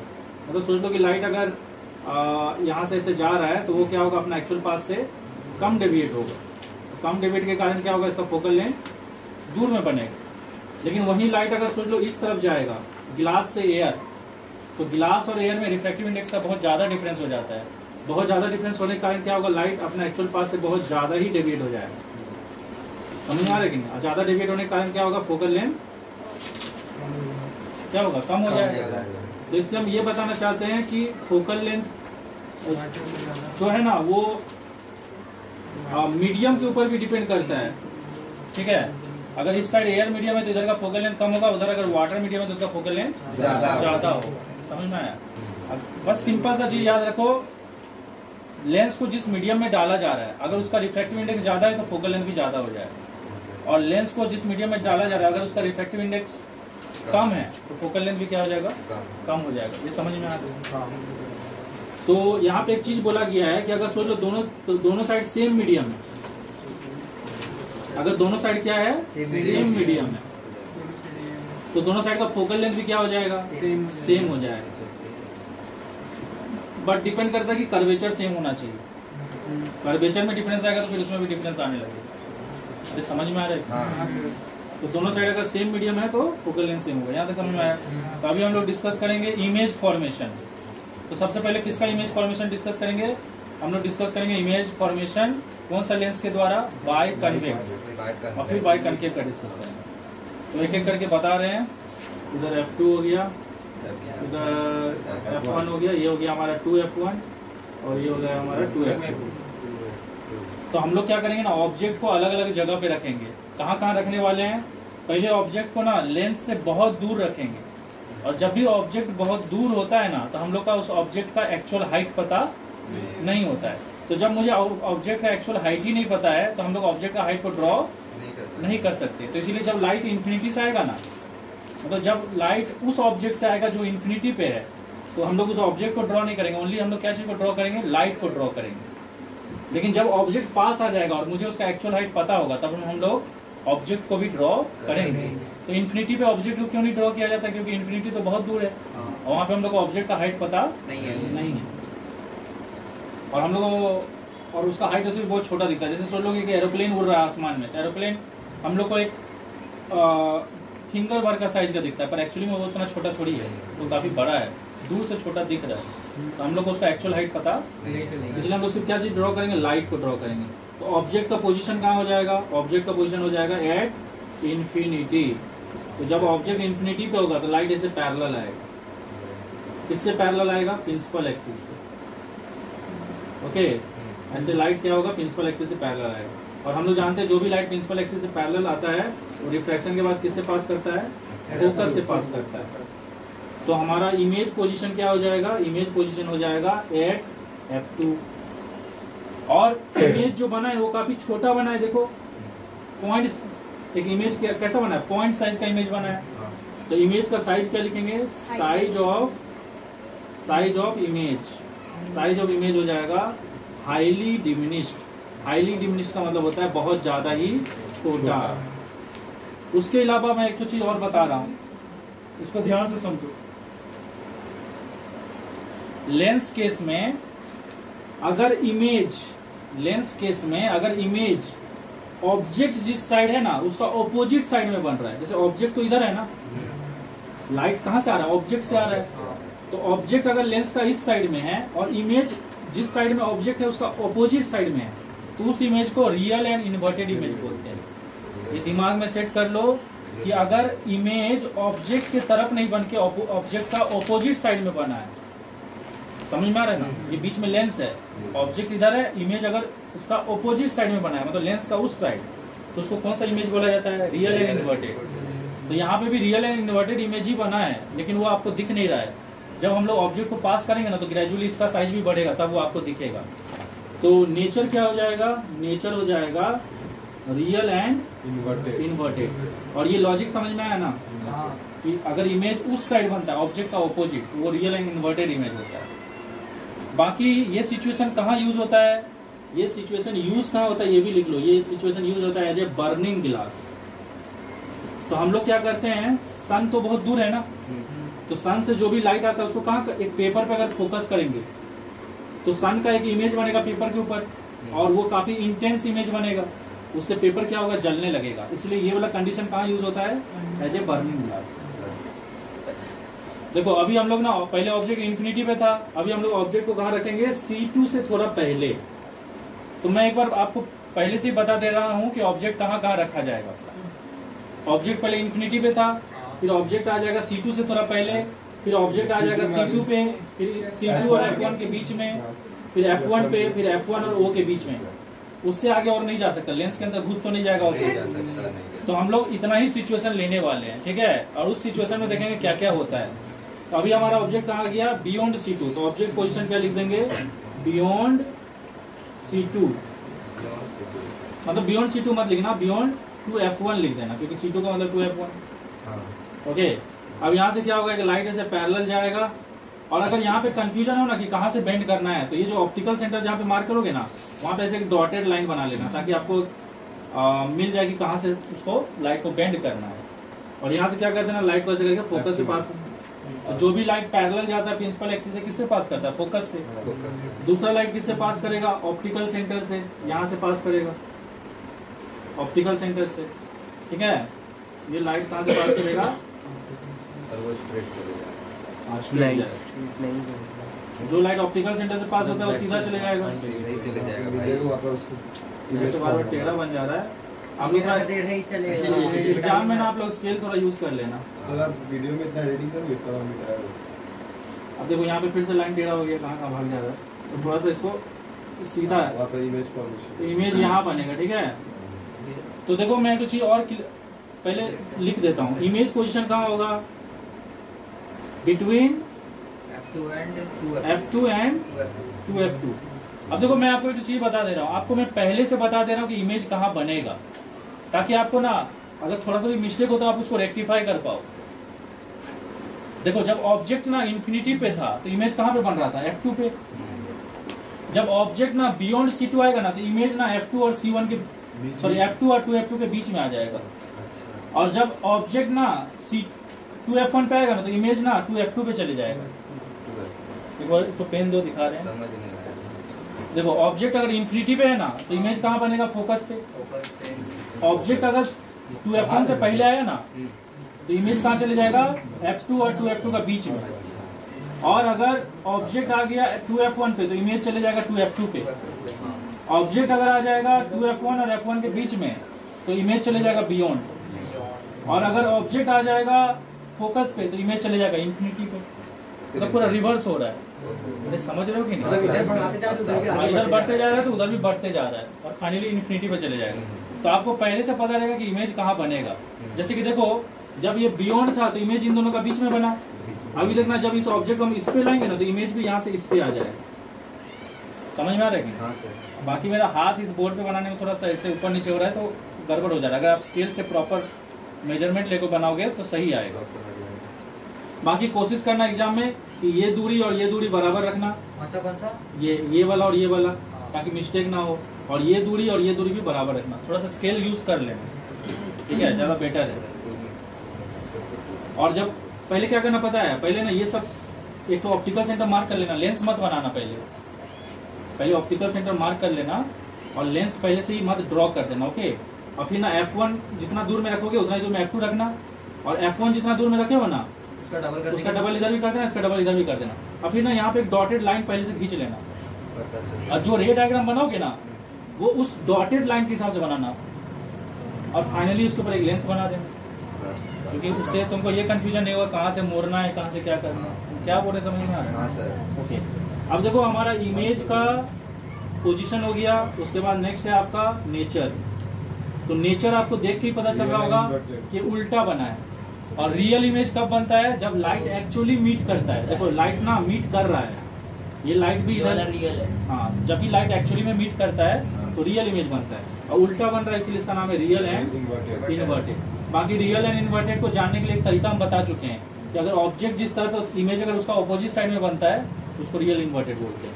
बाकी साइज का बात करोगे, एक चीज और गौर करो आप लोग, जब ऑब्जेक्ट इन्फिनिटी पे था तो इमेज बहुत छोटा था, जब ऑब्जेक्ट थोड़ा पास आया ना तो इमेज का साइज भी थोड़ा बढ़ा है, लेकिन उतना नहीं बढ़ा है जितना ऑब्जेक्ट का साइज है। तो ये क्या हो गया? ये है अभी डिमिनिश्ड, पहले हाईली डिमिनिश्ड था। और ये वाला सिचुएशन कहाँ यूज होता है? कैमरा लेंस में। तो जब आप फोटो वोटो खींचते हो ना तो उस टाइम आप ऑब्जेक्ट को इतना ही दूर में रखते हो, मतलब कैमरा का लेंस से कितना दूर में रखते हो, उसका सेंटर ऑफ कर्वेचर से थोड़ा बियॉन्ड रखते हो। तो ये वाला सिचुएशन कैमरा लेंस में यूज होता है फोटो खींचने पे। आप जब भी फोटो खींचते हो ना तो लेंस का जितना भी सेंटर ऑफ कर्वेचर होगा ना, आप ऑब्जेक्ट को उससे दूर खड़े होने बोलते हो। मेरा तो ये इससे बड़ा बन गया। वही तो बोल रहे हैं कि मतलब इसीलिए हम पहले से बता दिए कि कहाँ कहाँ बनेगा ताकि वो मिस्टेक ना हो। देख लो ये तुम्हारे देख को भी पता चला होगा, ये लाइन ऐसे जाके थोड़ा टिल्ट हो गया है, ये सीधा जाना चाहिए, ये सीधा जाएगा तो यहाँ छोटा हो जाएगा। हाँ, तो इसीलिए हम पहले से बता दिए ताकि मिस्टेक मत करो। इससे अगला डायग्राम में हम बता दे रहे हैं कि आप लोग हम एक्चुअली करने क्या बोल रहे हैं। हम क्या बोल रहे हैं ना, हम क्या बोल रहे हैं मेरी बात समझो। हम बोल रहे पहले एक लाइन खींच लेना स्केल से, ऑप्टिकल सेंटर मार्क कर देना, और यहाँ से पहले सेंटर ऑफ कर्वेचर मार्क कर लेना। तो इधर आएगा आपका C2 और इधर आ जाएगा C1, और इसका बीचों बीच क्या करना, जैसे ये 10 ले लियो, ये 10 ले लियो, तो 5-5 में यहाँ पे बना देना। क्या क्या इधर हो जाएगा आपका F1 और इधर हो जाएगा F2, बना लिए। उसके बाद हम बोल रहे हैं यहाँ पे एक डॉटेड लाइन खींच लेना, ठीक है। और उसके बाद अपना यहाँ पे एक लेंस बना देना ऐसे ही। लेंस से आपको कोई कुछ नहीं करना है, आपको फोकस करना है डॉटेड लाइन पे। उसके बाद देखो अभी हमारा ऑब्जेक्ट का पोजीशन कहाँ पे होगा?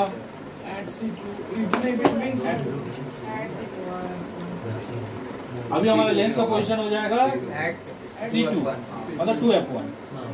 तो लिखेंगे ऑब्जेक्ट पोजीशन लिख देंगे एट 2F1, हो गया। यहाँ से सीधा लाइन खींचना, स्केल यूज कर लेना थोड़ा ताकि परफेक्शन रहे, और यहाँ से फिर इसको पास कर देना फोकस से। देखो मेरा वो यहाँ पे देख रहे हो ना बार बार टेढ़ा हो जा रहा है, तो टेढ़ा हो जाएगा तो गड़बड़ हो जाएगा, फिर परफेक्ट नहीं बनेगा, गलत सलत जगह बन जाएगा। तो यहाँ पे ये लाइट चले गया फोकस से। दूसरा लाइट को आपको किससे पास करना है? ऑप्टिकल सेंटर से।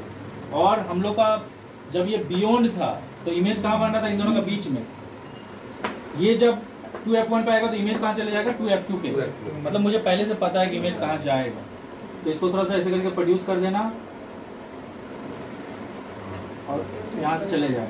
तो फाइनली इमेज कहाँ बनेगा? 2F2 पे, ठीक है। तो इमेज पोजीशन हो जाएगा एट 2F2। अब देखो जितना दूरी में ऑब्जेक्ट है उतना ही दूरी में इमेज भी है, तो इसका हाइट जितना होगा इसका हाइट भी। तो आप लोग एक चीज गौर कर रहे हो, जैसे जैसे ऑब्जेक्ट पास आ रहा है इमेज का साइज भी बढ़ते जा रहा है। तो अभी हम लोग क्या लिखेंगे? साइज लिखेंगे सेम एज ऑब्जेक्ट, और नेचर तो अभी भी उस ऑपोजिट साइड में बना है, नेचर हो जाएगा real and inverted. Real and inverted हो गया। उसके बाद अगर पूछेंगे यूज कहाँ पे होता है, ये सिचुएशन यूज होता है आपका टेरेस्ट्रियल टेलीस्कोप। टेरेस्ट्रियल टेलीस्कोप मतलब अगर आपको जमीनी स्तर पे कोई दूर का चीज को देखना है, मतलब ग्राउंड लेवल पे, तो हमारा ऑब्जेक्ट का पोजीशन क्या है? ऑब्जेक्ट का पोजीशन है between 2F1 and 2F2 between 2F1 and F1, ठीक है। अब यहाँ से लाइट ऐसे पैरेलल जाएगा, जो भी लाइट पैरेलल जाता है वो फोकस से पास करता है, एक तो लाइट तो बन गया, दूसरा लाइट को हम लोग किससे पास करेंगे? ऑप्टिकल सेंटर से। देखो थोड़ा सा फिर से गड़बड़ा रहा है, ये सब चीज को थोड़ा ध्यान स्केल से सही से बनाना है, नहीं तो ऐसे ऊपर नीचे होगा, रॉन्ग डायग्राम बन जाएगा। ये दोनों जाके कहाँ मिलेगा? बियॉन्ड, मतलब ये देखो इधर जाके मिल रहा है। तो इमेज पोजीशन कहाँ बनेगा? इमेज पोजीशन बन जाएगा बियॉन्ड 2f2। और आप लोग एक चीज देखो, पहले जब ऑब्जेक्ट इन्फिनिटी में था ना तो इमेज छोटा था, जब ऑब्जेक्ट यहाँ पास में आया बियॉन्ड 2f1 आया तो इमेज थोड़ा सा बड़ा हो गया और f2 और 2f2 का बीच में आ गया। जब ऑब्जेक्ट को हम लोग 2f1 पे रखे तो इमेज भी 2f2 पे चले गया और साइज क्या हो गया? बराबर हो गया।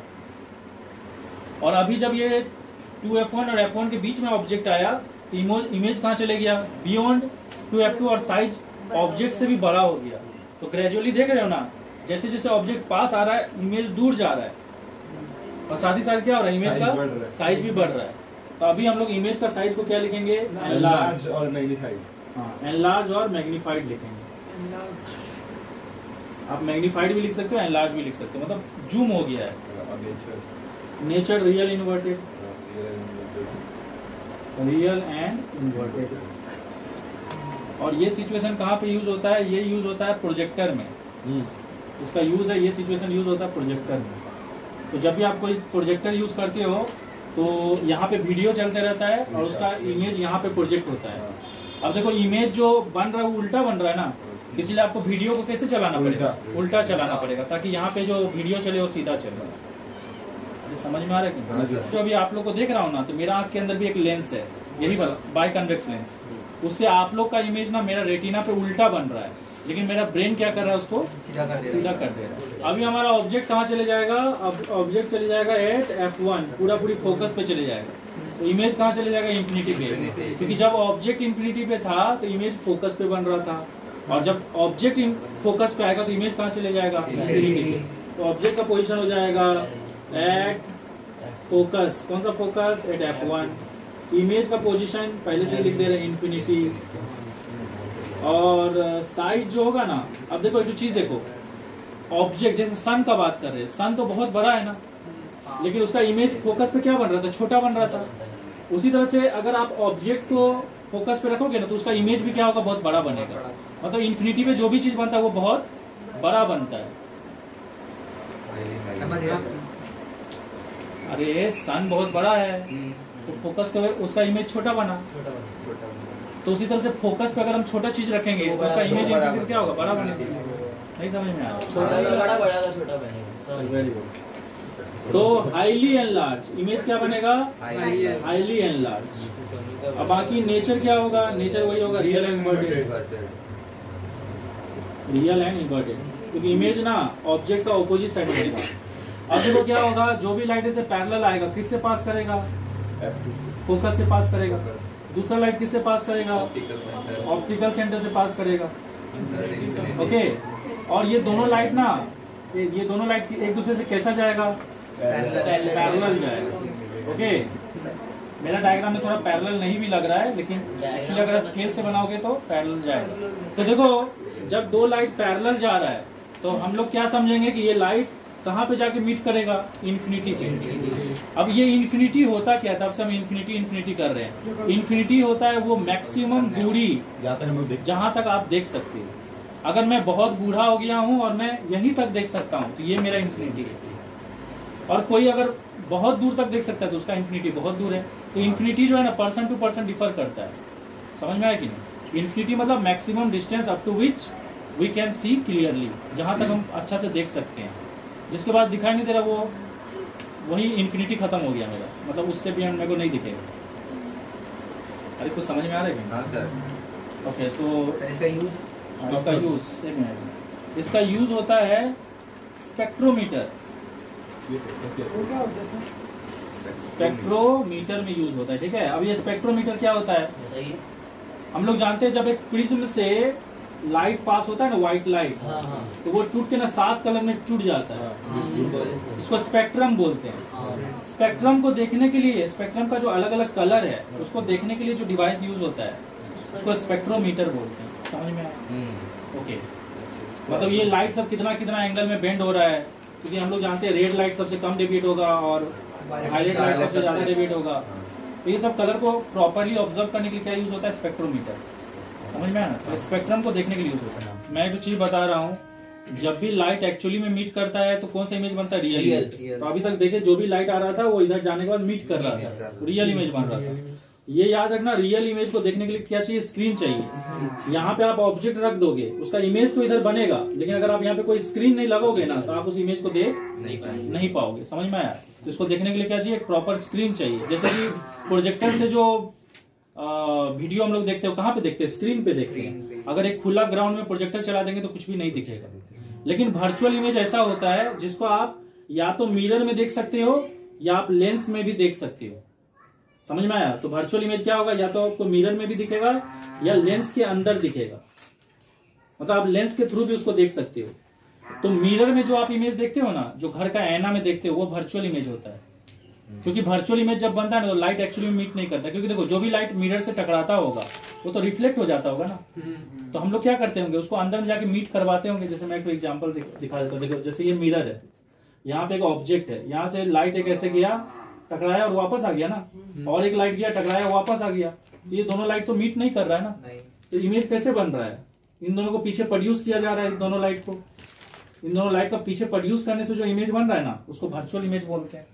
तो वर्चुअल इमेज कब बनता है, जब जो रिफ्लेक्टेड लाइट है ना उसको अपीयर टू मीट करवाया जाता है।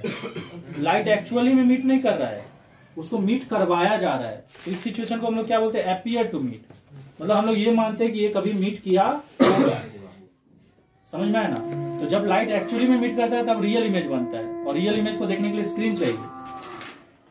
अरे अभी तक जितना भी बना है उसमें लाइट इधर आके मीट कर रहा था कि नहीं?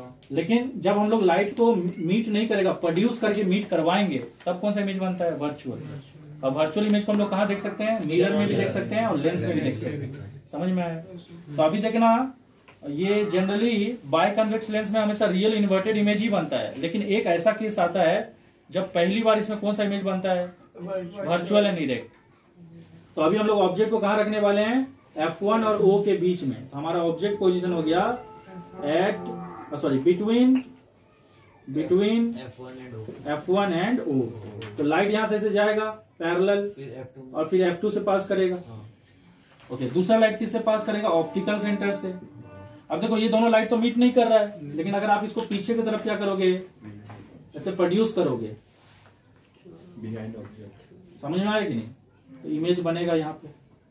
तो देखो लाइट एक्चुअली में मीट नहीं कर रहा है ना, लाइट को मीट करवाया गया है। और ये जो इमेज है ना, ये इमेज क्योंकि उसी साइड बना है जिधर ऑब्जेक्ट है, ये ऑब्जेक्ट है ना, और ये क्या इमेज है। तो जब ऑब्जेक्ट के तरफ ही इमेज बनता है तो उसको वर्चुअल इरेक्ट बोलते हैं। और वर्चुअल इरेक्ट इमेज एक्चुअली में, वर्चुअल इरेक्ट इमेज जब भी बनता है तो लाइट एक दूसरे से मीट उसको मीट करवाया जाता है। This is called appear to meet. और इस इमेज को आप लेंस के अंदर देख सकते हो। समझ में आया? लेंस के अंदर देख सकते हैं। हाँ, लेंस के अंदर इस इमेज को आप देख सकते हो। तो इसको देखने के लिए कोई स्क्रीन नहीं चाहिए, मतलब ये वाला इमेज आपको दिखेगा, इसको देखने के लिए कोई स्क्रीन नहीं चाहिए। तो आपका इमेज पोजीशन क्या हो गया, बिहाइंड ऑब्जेक्ट, ऑब्जेक्ट के पीछे बना है। नेचर क्या हो गया, क्योंकि ऑब्जेक्ट के तरफ ही बना है, तो ये हो गया वर्चुअल एंड इरेक्ट। और देखो इरेक्ट का मतलब क्या होता है, सीधा। अब वर्चुअल का मतलब लाइट एक्चुअली में मीट, जब कोई चीज एक्चुअली में मीट नहीं करता उसको वर्चुअल बोलते हैं। वर्चुअल मतलब सच्चाई वो नहीं है। और इसका साइज क्या हो जाएगा, साइज तो दिख ही रहा, बड़ा है, तो एनलार्ज लिखेंगे, एनलार्ज लिखेंगे या मैग्नीफाइड लिखेंगे। समझ में आया? अब क्वेश्चन आ जाता है ये सिचुएशन कब यूज होता है, आप लोग इससे हैबिचुअल हो। ये यूज होता है आपका मैग्नीफाइंग ग्लास। तो मैग्नीफाइंग ग्लास से जब आप कोई वर्ड को देखते हो तो बड़ा बड़ा दिखता है कि नहीं, और उसको देखने के लिए कोई स्क्रीन चाहिए क्या? जब आप मैग्नीफाइंग ग्लास लेकर ऐसे से करते हो तो उस चीज का जो, जैसे ये आर है, वो इतना बड़ा बड़ा दिखता है, और कहाँ दिखता है, लेंस के अंदर ही दिखता है। समझ में आया कि नहीं? लेकिन अगर आप बाकी इमेजेस जो इससे पहले बना ना उसको देखने की कोशिश करोगे तो लेंस के अंदर वो नहीं दिखेगा। उसको देखने के लिए आपको क्या चाहिए, स्क्रीन चाहिए। अरे मैं क्या बोल रहा समझ गया? देखो अभी हम लोग डिस्कस करेंगे बाय कनकेव लेंस। तो बाय कनकेव लेंस में क्या होगा, दो ही सिचुएशन है। एक सिचुएशन है कि आप ऑब्जेक्ट को कहाँ रखोगे, इन्फिनिटी पे। तो इन्फिनिटी पे जब भी रखोगे तो लाइट कैसे आएगा, ऐसे पैरेलल आएगा। ओके, इन्फिनिटी पे रखोगे तो लाइट कैसे आएगा, पैरेलल आएगा। ऐसे लाइट पैरेलल आया, और क्योंकि ये डाइवर्जिंग लेंस है तो ये लाइट को क्या करेगा, ऐसे करके डाइवर्ज कर देगा, ठीक है। और इसको अगर आप पीछे तरफ प्रोड्यूस करोगे तो इसका इमेज कहाँ पे बनेगा, फोकस पे बनेगा, क्योंकि ऑब्जेक्ट जब भी इन्फिनिटी पे रहता है इमेज कहाँ बनता है, फोकस पे बनता है। तो ऑब्जेक्ट पोजीशन हो गया एट इन्फिनिटी, इमेज पोजीशन हो गया एट f2। और देखो जिस तरफ ऑब्जेक्ट है ना उधर ही इमेज बन रहा है, तो इसीलिए इमेज का नेचर क्या होगा, ये लेंस पे दिखेगा ना, नीचे इमेज उधर ही बन रहा है जिधर ऑब्जेक्ट है, तो उसका नेचर क्या होगा, नेचर होगा वर्चुअल एंड इरेक्ट, नेचर होगा वर्चुअल एंड इरेक्ट। और साइज जो होगा ना वो काफी छोटा है, तो ये होगा हाईली डिफ्यूज। समझ में आया। और इसका यूज कहाँ पे किया जाता है, ये टेक्निक का, ये टेक्निक यूज होता है टेलीस्कोप में, Galilean telescope, Galilean telescope, Galilean telescope. Okay, मतलब सोच लो आप अगर कोई सोच लो मार्स को देख रहे हो, तो मार्स का एक छोटा सा इमेज यहाँ पे बनेगा, और भी वर्चुअल इमेज। तो वर्चुअल इमेज को तो आप अपना आंख से भी देख सकते हो, उसको देखने के लिए कोई स्क्रीन नहीं चाहिए। देखो इसमें ना दो ही सिचुएशन है बाय कनकेव लेंस में। एक सिचुएशन है जब ऑब्जेक्ट कहाँ पे रहेगा, इन्फिनिटी पे। दूसरा सिचुएशन है ऑब्जेक्ट ना कहीं भी होना चाहिए ऑप्टिकल सेंटर और इन्फिनिटी के बीच में। हम क्या बोले, ऑब्जेक्ट कहीं भी होना चाहिए ऑप्टिकल सेंटर और इन्फिनिटी के बीच में। इन्फिनिटी से लेकर ऑप्टिकल सेंटर के बीच में आप ऑब्जेक्ट को कहीं भी रख सकते हो।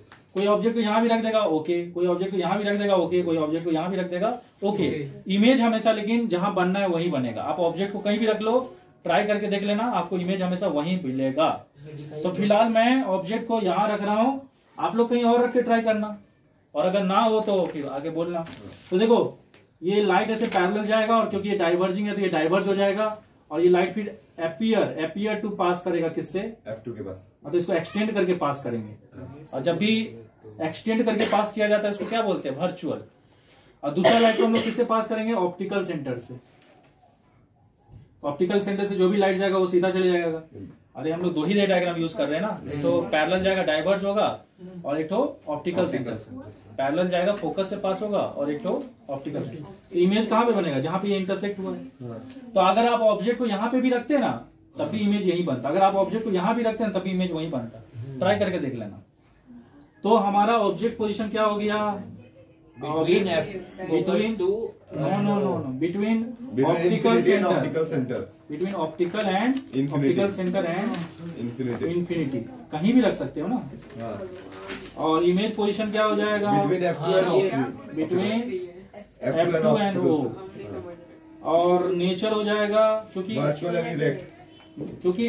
इमेज उसी साइड बना है जिधर ऑब्जेक्ट है, तो ये हो जाएगा वर्चुअल एंड इरेक्ट। और वर्चुअल इमेज क्यों है तो समझ में आ रहा है। देखो लाइट को हम लोग एक्चुअली में लाइट मीट नहीं कर रहा है, उसको एक्सटेंड करके मीट करवाए हैं। तो this is appear to meet जहाँ पे होगा वर्चुअल। और इस इमेज को भी आप देख सकते हो। और साइज क्या है इसका, छोटा है तो डिमिनिश्ड होगा, और साइज क्या हो जाएगा, डिमिनिश्ड। और ये सिचुएशन कहाँ यूज होता है, ये सिचुएशन यूज होता है spectacle for myopic eye, spectacle बनाने के लिए यूज होता है, स्पेक्टेकल बनाने के लिए यूज होता है। For which eye, myopic eye. सुनो, magnification of lens. Magnification of lens का मतलब होता है एक लेंस का कितना एबिलिटी है कि वो इमेज का साइज को बड़ा या छोटा कर सकता है। कभी कभी लेंस क्या करता है, इमेज का साइज को छोटा कर देता है। जैसे कि बाई कनकेव लेंस में देखोगे इमेज हमेशा ऑब्जेक्ट से छोटा होता है, और कभी कभी लेंस क्या करता है, इमेज का साइज को काफी बड़ा कर देता है। जैसे कि बाई कन्वेक्स लेंस में देखोगे कि जैसे जैसे ऑब्जेक्ट पास आता है इमेज का साइज बढ़ते जाता है। तो ये जो लेंस का एबिलिटी है ना कि वो इमेज का साइज को मॉड्यूलेट कर सकता है, मॉड्यूलेट मतलब चेंज कर सकता है। किसके कंपैरिजन में चेंज कर सकता है, कंपैरिजन टू ऑब्जेक्ट। ऑब्जेक्ट के कंपैरिजन में इमेज का हाइट को जो चेंज किया जाता है उसी एबिलिटी को क्या बोलते हैं, मैग्निफिकेशन ऑफ लेंस। मैग्निफिकेशन को क्या चीज से रिप्रेजेंट किया जाता है, एम से। और इसका दो फॉर्मूला होता है, height of image by height of object, और या image distance by object distance. अब ये हाइट ऑफ इमेज क्या होता है, देखो ये ऑब्जेक्ट है दिख रहा है, और ये उसका इमेज है। तो इमेज का जो हाइट होता है ना, मतलब प्रिंसिपल एक्सिस से नीचे की तरफ जो इमेज का हाइट होता है उसको हाइट ऑफ इमेज बोलते हैं। अब प्रिंसिपल एक्सिस से ऊपर की तरफ जो हाइट होता है उसको हाइट ऑफ ऑब्जेक्ट बोलते हैं। और ऑब्जेक्ट का ऑप्टिकल सेंटर से जो दूरी होता है ना उसको ऑब्जेक्ट डिस्टेंस बोलते हैं। और इमेज का ऑप्टिकल सेंटर से जो दूरी होता है उसको इमेज डिस्टेंस बोलते हैं। हाइट ऑफ ऑब्जेक्ट को HO से रिप्रेजेंट किया जाता है और हाइट ऑफ इमेज को HI से रिप्रेजेंट किया जाता है। पर कभी कभी ना हाइट ऑफ ऑब्जेक्ट को O से भी रिप्रेजेंट किया जाता है और हाइट ऑफ इमेज को I से भी रिप्रेजेंट किया जाता है। तो कंफ्यूज मत होना, समझ में आया। और ऑब्जेक्ट डिस्टेंस को U से रिप्रेजेंट किया जाता है और इमेज डिस्टेंस को V से।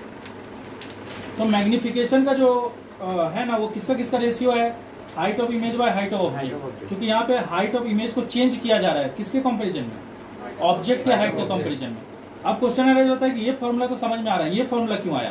क्योंकि आप एक तो चीज गौर करो, जैसे जैसे ऑब्जेक्ट पास आ रहा है ऑब्जेक्ट डिस्टेंस कम हो रहा है, समझ में आ रहा है। और जैसे जैसे ऑब्जेक्ट पास आ रहा है इमेज डिस्टेंस क्या हो रहा है, दूर हो रहा है। और जैसे जैसे इमेज दूर हो रहा है इमेज का हाइट भी क्या होता है, बढ़ता है। तो इससे ये पता चल रहा है कि जैसे जैसे इमेज का हाइट बढ़ रहा है इमेज डिस्टेंस भी बढ़ रहा है। तो इसका जैसे ये वैरी करता है विथ रिस्पेक्ट टू, जैसे इमेज का हाइट ऑब्जेक्ट का हाइट के हिसाब से वैरी कर रहा है, उसी तरह से इमेज का डिस्टेंस भी ऑब्जेक्ट के डिस्टेंस के हिसाब से वैरी कर रहा है। और यहाँ पे क्लियर कट दिख रहा है कि जैसे जैसे हाइट बढ़ रहा है इमेज का वैसे वैसे इमेज डिस्टेंस भी बढ़ रहा है। तो इस फॉर्मूला से भी मैग्निफिकेशन निकल सकता है। मतलब इन दोनों का रेशियो से जो मैग्निफिकेशन का वैल्यू आएगा ना, इन दोनों का रेशियो से भी वही आएगा। समझ में आया? देखो इमेज ना दो टाइप का होता है, एक होता है रियल इमेज और एक होता है वर्चुअल इमेज। रियल इमेज कब बनता है, जब इमेज ना ऑब्जेक्ट का ऑपोजिट साइड में रहता है। अब वर्चुअल इमेज कब बनता है, जब इमेज उसी साइड में रहता है जिस साइड में ऑब्जेक्ट है। समझ में आया? तो देखो जैसे कि ये ऑब्जेक्ट है हमारा और ये इमेज है, और इमेज भी उधर ही है जिधर ऑब्जेक्ट है। सर ऑपोजिट साइड में बनता है तो हमेशा अपीयर टू मीट रहेगा ना।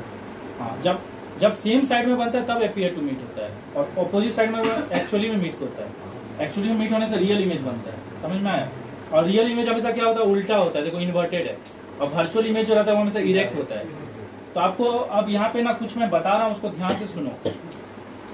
जो भी चीज ना ऑप्टिकल सेंटर का लेफ्ट में रहेगा, जो भी डिस्टेंस ऑप्टिकल सेंटर का लेफ्ट में रहेगा उसको आपको नेगेटिव लेना है, और जो भी डिस्टेंस ऑप्टिकल सेंटर का राइट में रहेगा उसको आपको पॉजिटिव लेना है। तो अभी मैं यहाँ पे कुछ बता रहा हूँ उसको समझो। पहले मैं बता रहा हूँ रियल एंड इन्वर्टेड इमेज के बारे में। Okay, real and inverted image, इसका क्या क्या प्रॉपर्टी है। पहला इसका प्रॉपर्टी 3 पार्ट में डिवाइड हुआ है। ओके, सबसे पहला प्रॉपर्टी देखो, रियल इमेज क्योंकि राइट साइड में है तो उसका डिस्टेंस को हम लोग क्या लेंगे, इमेज डिस्टेंस क्या लेंगे, पॉजिटिव। समझ में आ रहा है? रियल इमेज क्योंकि राइट साइड में है ना, इसलिए उसका डिस्टेंस को क्या लेंगे, पॉजिटिव। और लेफ्ट वाला को नेगेटिव लेते हैं। तो ये तो रियल इमेज राइट साइड में बन रहा है, इसलिए इसका इमेज डिस्टेंस क्या होगा, पॉजिटिव। उसके अलावा और एक चीज याद रखो, जो प्रिंसिपल एक्सिस से ऊपर होगा वो पॉजिटिव, और जो प्रिंसिपल एक्सिस से नीचे होगा वो नेगेटिव। फिर से हम बता दे रहे हैं, ऑप्टिकल सेंटर से लेफ्ट नेगेटिव। अरे ऐसे समझ लीजिए ओरिजिन है, ओरिजिन का पीछे मतलब इधर नेगेटिव उधर पॉजिटिव, ऊपर पॉजिटिव नीचे नेगेटिव। मतलब अगर राइट साइड में है तो राइट साइड का नीचे में होगा तो नेगेटिव लेंगे, और राइट साइड का ऊपर में होगा तो ऐसा हम कुछ नहीं, तुम बेकार का एक्स्ट्रा दिमाग लगा दो। राइट का मतलब पॉजिटिव काम करता है, नीचे रखेगा मेरा बात सुनो, गधा वाला दिमाग ही है तेरा, समझ गया। हम बोल रहे हैं इधर अरे डिस्टेंस है ये, और ये हाइट है। तो डिस्टेंस और हाइट में डिफरेंस नहीं समझता है क्या, दोनों बराबर ही होता है। तो हम बोल रहे डिस्टेंस कहाँ नापेंगे, राइट और लेफ्ट में नापेंगे, और हाइट हमेशा कहाँ नापेंगे, ऊपर और नीचे नापेंगे। आप हाइट का बोल रहे हैं, अगर नीचे रहा तो नेगेटिव, ऊपर रहा तो पॉजिटिव, और राइट में डिस्टेंस होगा पॉजिटिव और इधर रहेगा नेगेटिव। अभी समझ आना, डबल चीज दिमाग में डाल लेगा। ओके, इमेज डिस्टेंस क्या हो गया, रियल इमेज का पॉजिटिव। इमेज क्योंकि इन्वर्टेड बनता है तो इसका हाइट ऑफ इमेज क्या होगा, नेगेटिव। और दूसरा चीज आप वहां आते हैं मैग्निफिकेशन में। अब देखो एक चीज देखो, ऑब्जेक्ट हमेशा लेफ्ट साइड में ही रहता है, तो ऑब्जेक्ट का जो डिस्टेंस है वो फिक्स है। ऑब्जेक्ट का डिस्टेंस हमेशा क्या होने वाला है, पॉजिटिव ही होने वाला है। अरे क्योंकि ऑब्जेक्ट लेफ्ट साइड में रहता है, नेगेटिव होगा। सॉरी, ऑब्जेक्ट क्योंकि लेफ्ट में है तो ऑब्जेक्ट का डिस्टेंस फिक्स है, वो हमेशा नेगेटिव ही होगा। ये समझ में आया? और ऑब्जेक्ट हमेशा क्योंकि ऊपर रहता है, ऑब्जेक्ट जमीन खोल के अंदर तो नहीं चले जाएगा, ऑब्जेक्ट हमेशा ऊपर रहता है तो उसका हाइट भी हमेशा क्या होता है, पॉजिटिव रहता है। मतलब ऑब्जेक्ट का फिक्स है क्योंकि ऑब्जेक्ट हमेशा लेफ्ट साइड में रहेगा और और ऊपर रहेगा तो उसका डिस्टेंस नेगेटिव और हाइट पॉजिटिव। पॉजिटिव। ये समझ में आ रहा है? हाँ। ओके। तो मैग्निफिकेशन क्या होता है? HI/HO। हम लोग किसका मैग्निफिकेशन निकाल रहे हैं? रियल एंड इन्वर्टेड इमेज का। रियल और इन्वर्टेड इमेज का हाइट क्या होता है? नेगेटिव होता है, और ऑब्जेक्ट का हाइट कौन सा? पॉजिटिव होता है ना।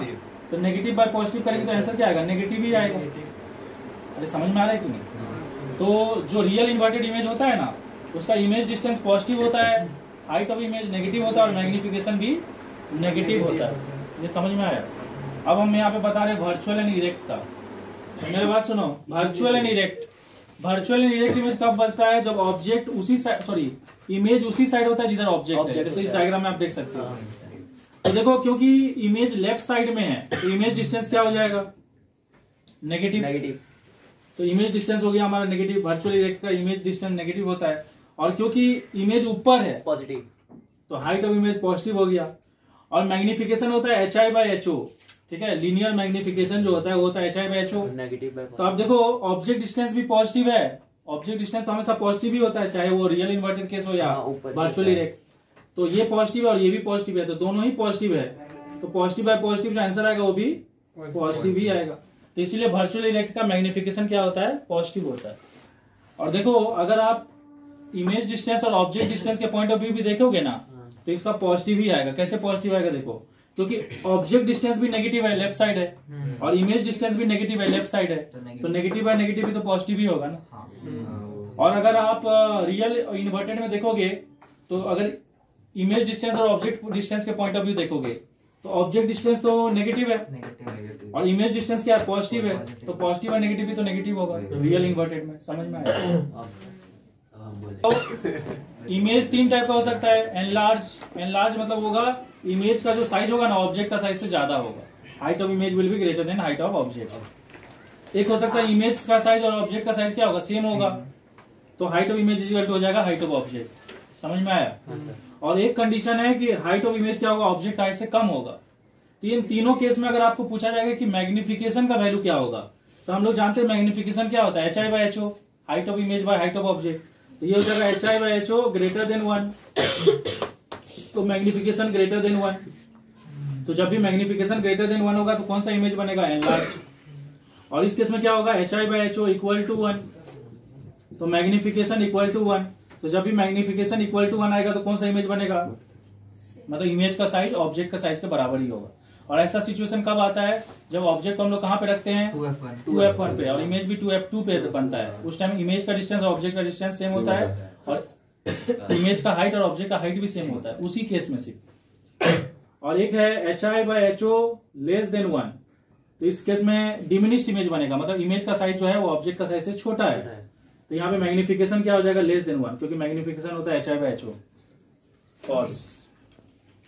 देखो, पावर ऑफ लेंस क्या होता है? पावर ऑफ लेंस का मतलब होता है ability of lens to deviate light from its actual path. अपना एक्चुअल जिस पाथ में लाइट जा रहा है ना, उस पाथ से अगर लाइट को लेंस क्या कर रहा है? डेविएट कर दे रहा है, तो उसका जो डेविएट करने का एबिलिटी है उसको क्या बोलते हैं? Power of lens. अब जैसे आप देखो, ये दो डायग्राम देखो, आपको समझ में आएगा। इस डायग्राम में क्या हो रहा है? जो रे ऑफ लाइट इधर जा रहा था, लेकिन उसको क्या किया ना, काफी ज्यादा डेविएट कर दिया, और काफी ज्यादा डेविएट करने के कारण फोकल लेंथ इसका क्या है? कम है। और इस केस में जो लाइट जा रहा है उसको ये बहुत कम डेविएट किया है, इस चक्कर में इसका फोकल लेंथ क्या है? ज्यादा है। तो इससे एक चीज समझ में आया कि ज्यादा पावरफुल लेंस होने से फोकल लेंथ कम हो जा रहा है, क्योंकि वो ज्यादा डेविएट कर रहा है। क्योंकि जो ज्यादा डेविएट करेगा उसका पावर ज्यादा है, और पावर ज्यादा होने से फोकल लेंथ क्या हो जा रहा है? कम हो जा रहा है। और पावर कम होने से कम डेविएट कर रहा है और फोकल लेंथ ज्यादा हो जा रहा है। इससे पता चला कि पावर ऑफ लेंस का मैथमेटिकल फॉर्मूला क्या हो जाएगा? पावर ऑफ लेंस का मैथमेटिकल फॉर्मूला क्या हो जाएगा? 1 फोकल लेंथ। क्योंकि फोकल लेंथ से ही पता चल रहा है कि पावर ज्यादा है कि कम। फोकल लेंथ कम है मतलब पावर ज्यादा है, और फोकल लेंथ ज्यादा है मतलब पावर कम है। तो पावर और फोकल लेंथ में इनवर्स रिलेशन है। नहीं समझे? क्योंकि फोकल लेंथ कम होने से पावर ज्यादा है। पॉज करो। तो देखो, फोकल लेंथ क्योंकि एक डिस्टेंस है, कर दिए नहीं, चालू है, चालू किया। फोकल लेंथ एक डिस्टेंस है। अब क्योंकि फोकल लेंथ एक डिस्टेंस है, तो डिस्टेंस का क्या यूनिट होता है? ऐसा यूनिट मीटर। तो फोकल लेंथ को किस यूनिट में मेजर किया जाएगा?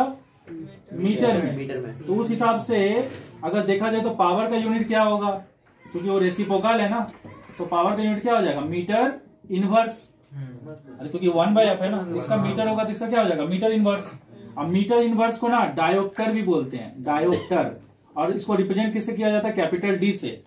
तो पावर ऑफ लेंस जो होता है ना, उसका यूनिट को आप डायोप्टर भी लिख सकते हो या मीटर इनवर्स भी लिख सकते हो। जो लेंस है ना, उसका फोकल लेंथ जो होगा, उसका साइन क्या होगा, पॉजिटिव होगा या नेगेटिव, वो ना आप उसका सेकेंड फोकस के पॉइंट ऑफ व्यू देखना। ओके, सेकेंड फोकस का पॉइंट ऑफ व्यू मतलब देखो लाइट ऐसे पैरेलल आ रहा है और लाइट मीट कहां पे करेगा, फोकस पे।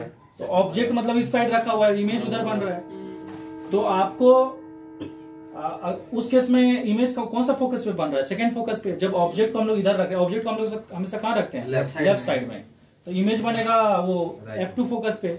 और इस केस में अगर हम लोग इमेज ऑब्जेक्ट को लेफ्ट साइड में रखेंगे, इमेज बनेगा F2 फोकस पे। तो आपको जो फोकल लेंथ का जो साइन है ना, वो किसके पॉइंट ऑफ व्यू देखना है, सेकेंड फोकस के पॉइंट ऑफ व्यू देखना है। तो इसका फोकल लेंथ किस साइड बन रहा है, राइट साइड में। ऑप्टिकल सेंटर का राइट बन रहा है, इसीलिए इसका फोकल लेंथ हम लोग क्या कंसीडर करेंगे, पॉजिटिव। इधर ऑब्जेक्ट रखा हुआ है, तो ऑब्जेक्ट का डिस्टेंस नेगेटिव हो गया, और अगर इमेज उधर बना है तो इमेज का डिस्टेंस पॉजिटिव हो गया, और अगर इमेज इधर ही बना तो इमेज का डिस्टेंस नेगेटिव हो गया। हम लोग ऑप्टिकल सेंटर से ही देखते हैं ना डिस्टेंस, और वो प्रिंसिपल एक्सिस से हाइट को देखते हैं, पॉजिटिव या नेगेटिव। तो क्योंकि यहाँ पे जो फोकस है वो कहाँ है, ऑप्टिकल सेंटर का राइट में है, तो इसको हम लोग पॉजिटिव लेंगे। कौन सा लेंस केस में, बाई कन्वेक्स लेंस में। तो बाई कन्वेक्स लेंस में क्या होता है, फोकल लेंथ पॉजिटिव होता है, क्योंकि राइट साइड में लाइट आके मीट कर रहा है। और इसका फोकल लेंथ क्या होता है, नेगेटिव होता है, क्योंकि इसमें जो भी लाइट आ रहा है वो डाइवर्ज हो रहा है और फिर अपीयर टू मीट कर रहा है यहाँ पे। इसीलिए इसका फोकल लेंथ, क्योंकि ऑप्टिकल सेंटर का लेफ्ट साइड में, तो इसको हम लोग क्या लेंगे, नेगेटिव लेंगे। और हम लोग जानते हैं पावर और फोकल लेंथ में इनवर्स रिलेशन है। तो अगर ये पॉजिटिव होगा तो ऑटोमेटिक पावर भी पॉजिटिव हो जाएगा, और अगर ये नेगेटिव होगा तो पावर भी नेगेटिव हो जाएगा। तो इसीलिए ना याद रखना, बाई कन्वेक्स लेंस का फोकल लेंथ भी पॉजिटिव होता है और पावर भी पॉजिटिव होता है, और बाई कनकेव लेंस का फोकल लेंथ भी नेगेटिव होता है और पावर भी नेगेटिव होता है। फॉल्स। तो देखो मेरे बात सुनो, इसका नाम जो होता है ना, वो सरफेस के हिसाब से है। देखो इधर में कन्वेक्स दिख रहा है और इधर में कनकेव दिख रहा है। ये इधर वाला सेकेंड सरफेस है और इधर वाला फर्स्ट सरफेस है। समझ में आ रहा है कि नहीं? ये इस साइड वाला सेकेंड सरफेस और इधर वाला फर्स्ट सरफेस है। जिधर से लाइट गिर रहा है ना, वो फर्स्ट सरफेस, और जिधर से लाइट निकलेगा वो सेकेंड सरफेस। इसमें भी जिधर से लाइट गिर रहा है वो फर्स्ट सरफेस, जिधर से लाइट निकलेगा सेकेंड सरफेस। तो नाम जो होता है ना, सेकेंड का पहले होता है और फर्स्ट का बाद में होता है। आपको ये याद रखना है, सेकेंड का पहले और फर्स्ट का बाद में। जैसे इसका नाम देखो, इसका नाम है कनकेवो कन्वेक्स, मतलब पहले सेकेंड का नाम है फिर फर्स्ट का। देखो सेकेंड फिर फर्स्ट। और इसका नाम है कन्वेक्सो कनकेव, पहले सेकेंड सरफेस कन्वेक्स और फर्स्ट सरफेस क्या है, कनकेव। यहां तक समझ में आया? दोनों लेंस में फर्क क्या है, ये लाइट को ना डाइवर्ज करता है, कौन, कन्वेक्सो कनकेव, क्योंकि इसका जो स्टार्टिंग कंडीशन है ना वो कुछ ऐसा है, इस लेंस जैसा है। तो ये तो डाइवर्जिंग होता है ना, इसका फर्स्ट सरफेस जो है वो ऐसा है, तो जैसी लाइट यहाँ टकराएगा क्या होगा, डाइवर्ज होगा।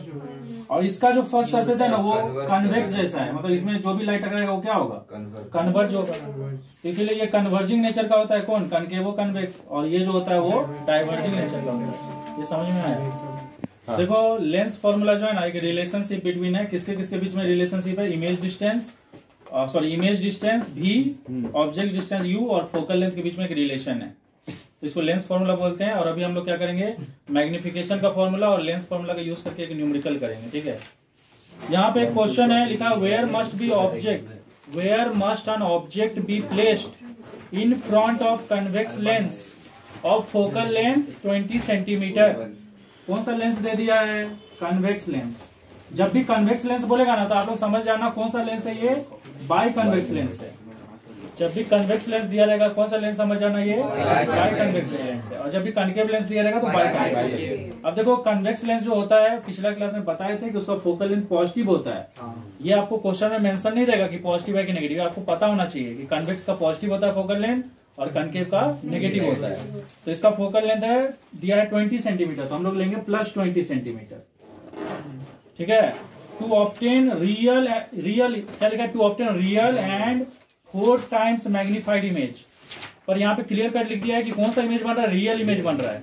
रियल इमेज बन रहा है मतलब रियल एंड इन्वर्टेड इमेज बन रहा है, ओके। तो यहाँ पे क्लियर कट लिख दिया कि कौन सा इमेज बन रहा है, रियल एंड इन्वर्टेड इमेज।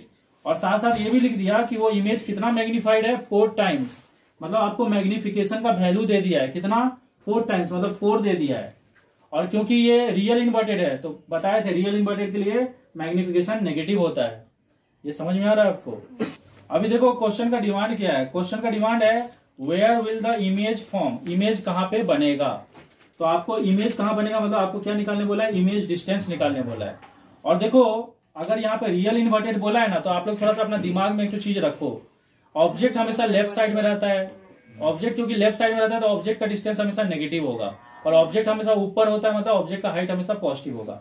और रियल इन्वर्टेड इमेज जो रहता है ना वो ऑब्जेक्ट का ऑपोजिट साइड में बनता है, और जो ऑपोजिट साइड में बनता है वो हमेशा पॉजिटिव होगा क्योंकि वो ऑप्टिकल सेंटर का राइट में है, तो उसका इमेज डिस्टेंस पॉजिटिव होगा। और इमेज उल्टा बना है तो हाइट ऑफ इमेज नेगेटिव होगा। ये सब समझ में आ रहा है ना, ये आपका इमेजिनेशन में ही रहना चाहिए। और जब वर्चुअल इमेज का बात करेंगे तो आपका इमेजिनेशन में ये रहना चाहिए कि इमेज जो है ना वो ऑब्जेक्ट की तरफ ही बना है, और जो इमेज ऑब्जेक्ट की तरफ बनेगा उसका इमेज डिस्टेंस भी नेगेटिव होगा और हाइट पॉजिटिव होगा क्योंकि ऊपर बना है। ये सारा चीज समझ में आ रहा है ना। तो हम लोग यहाँ पे इमेज डिस्टेंस निकालने बोला है। तो मैग्निफिकेशन का फॉर्मूला क्या होता है, HI/HO, और क्या फॉर्मूला होता है, V/U। तो यहाँ पे हाइट निकालने तो बोला नहीं है तो हम लोग हाइट वाला चीज को कंसिडर नहीं करेंगे, हम लोग सिर्फ किसके ऊपर फोकस करेंगे, डिस्टेंस के ऊपर। तो m = -4 और ये हो गया V/U। तो यहाँ से हम लोग को V का वैल्यू कितना मिल जाएगा बताओ, V का वैल्यू मिल जाएगा -4U। यहाँ तक समझ में आया। अब हम लोग क्या करेंगे, हम लोग के पास लेंस फॉर्मूला है, लेंस फॉर्मूला क्या है, 1/f = 1/v - 1/u।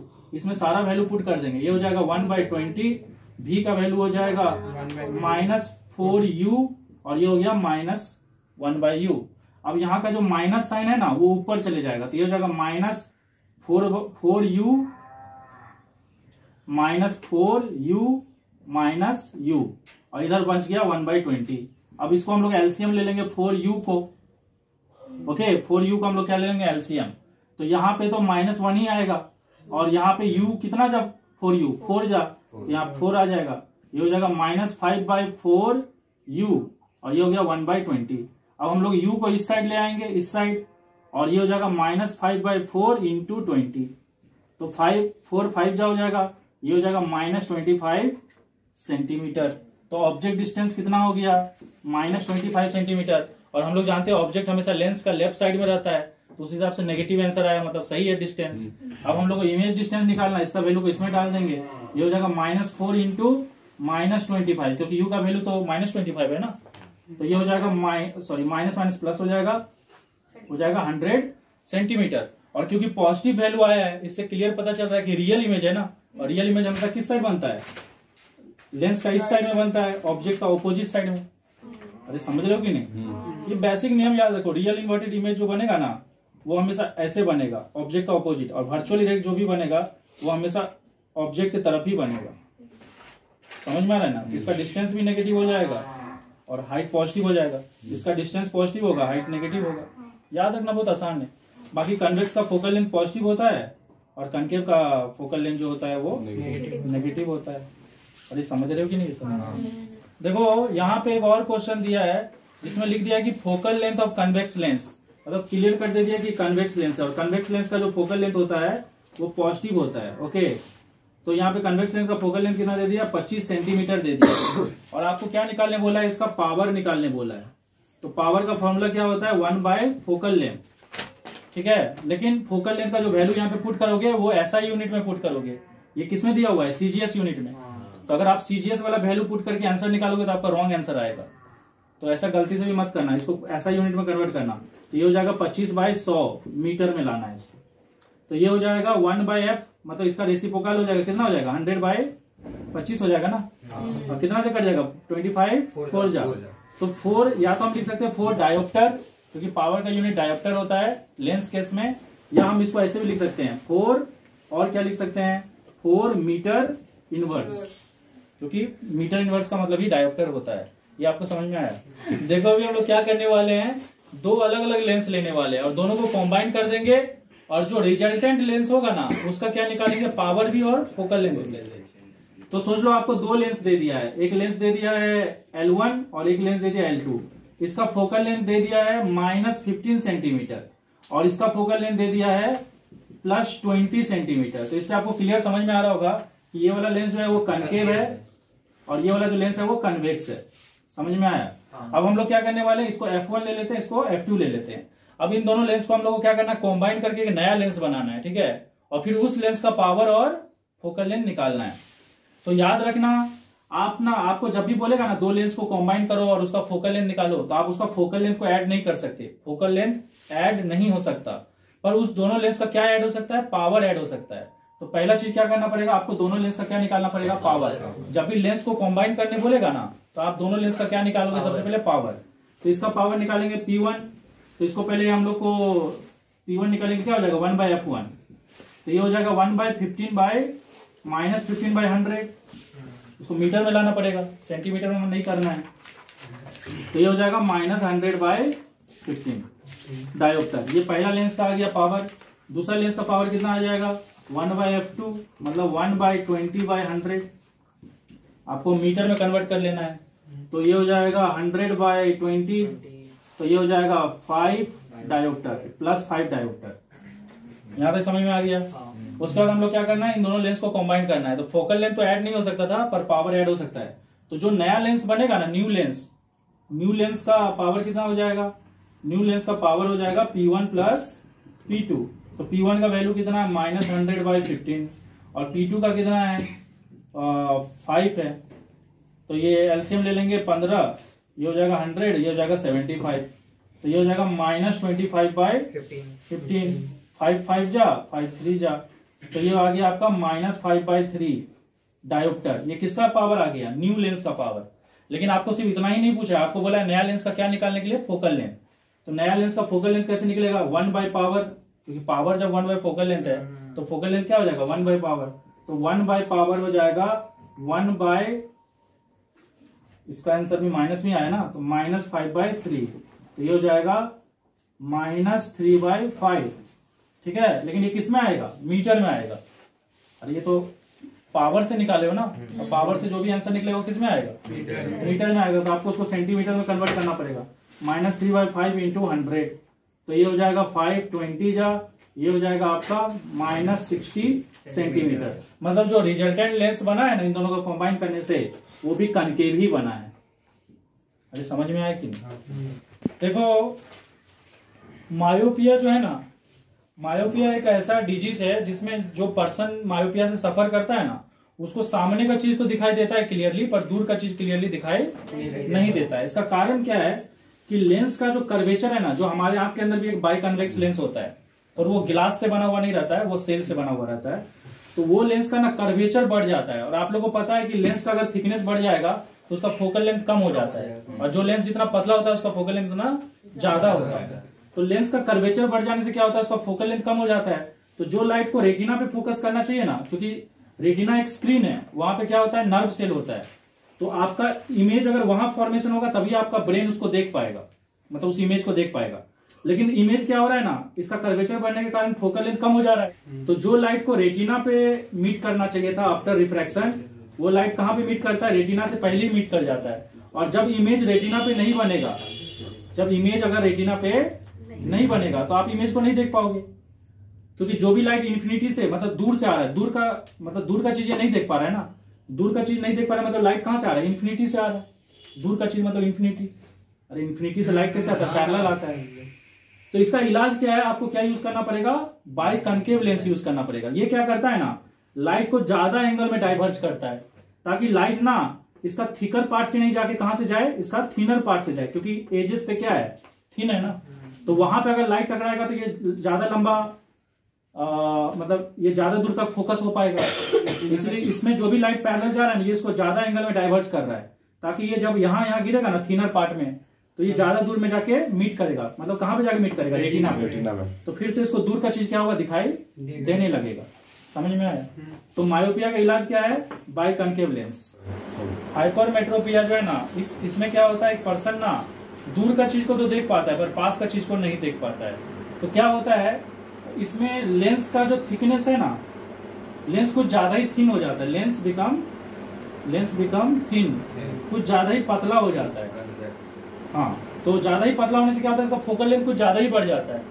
तो जो लाइट आता है ना, वो उसको ना ये रेटिना से भी ज्यादा पीछे फोकस कर देता है। तो इमेज रेटिना पे नहीं बन के रेटिना के पीछे जाके बनता है।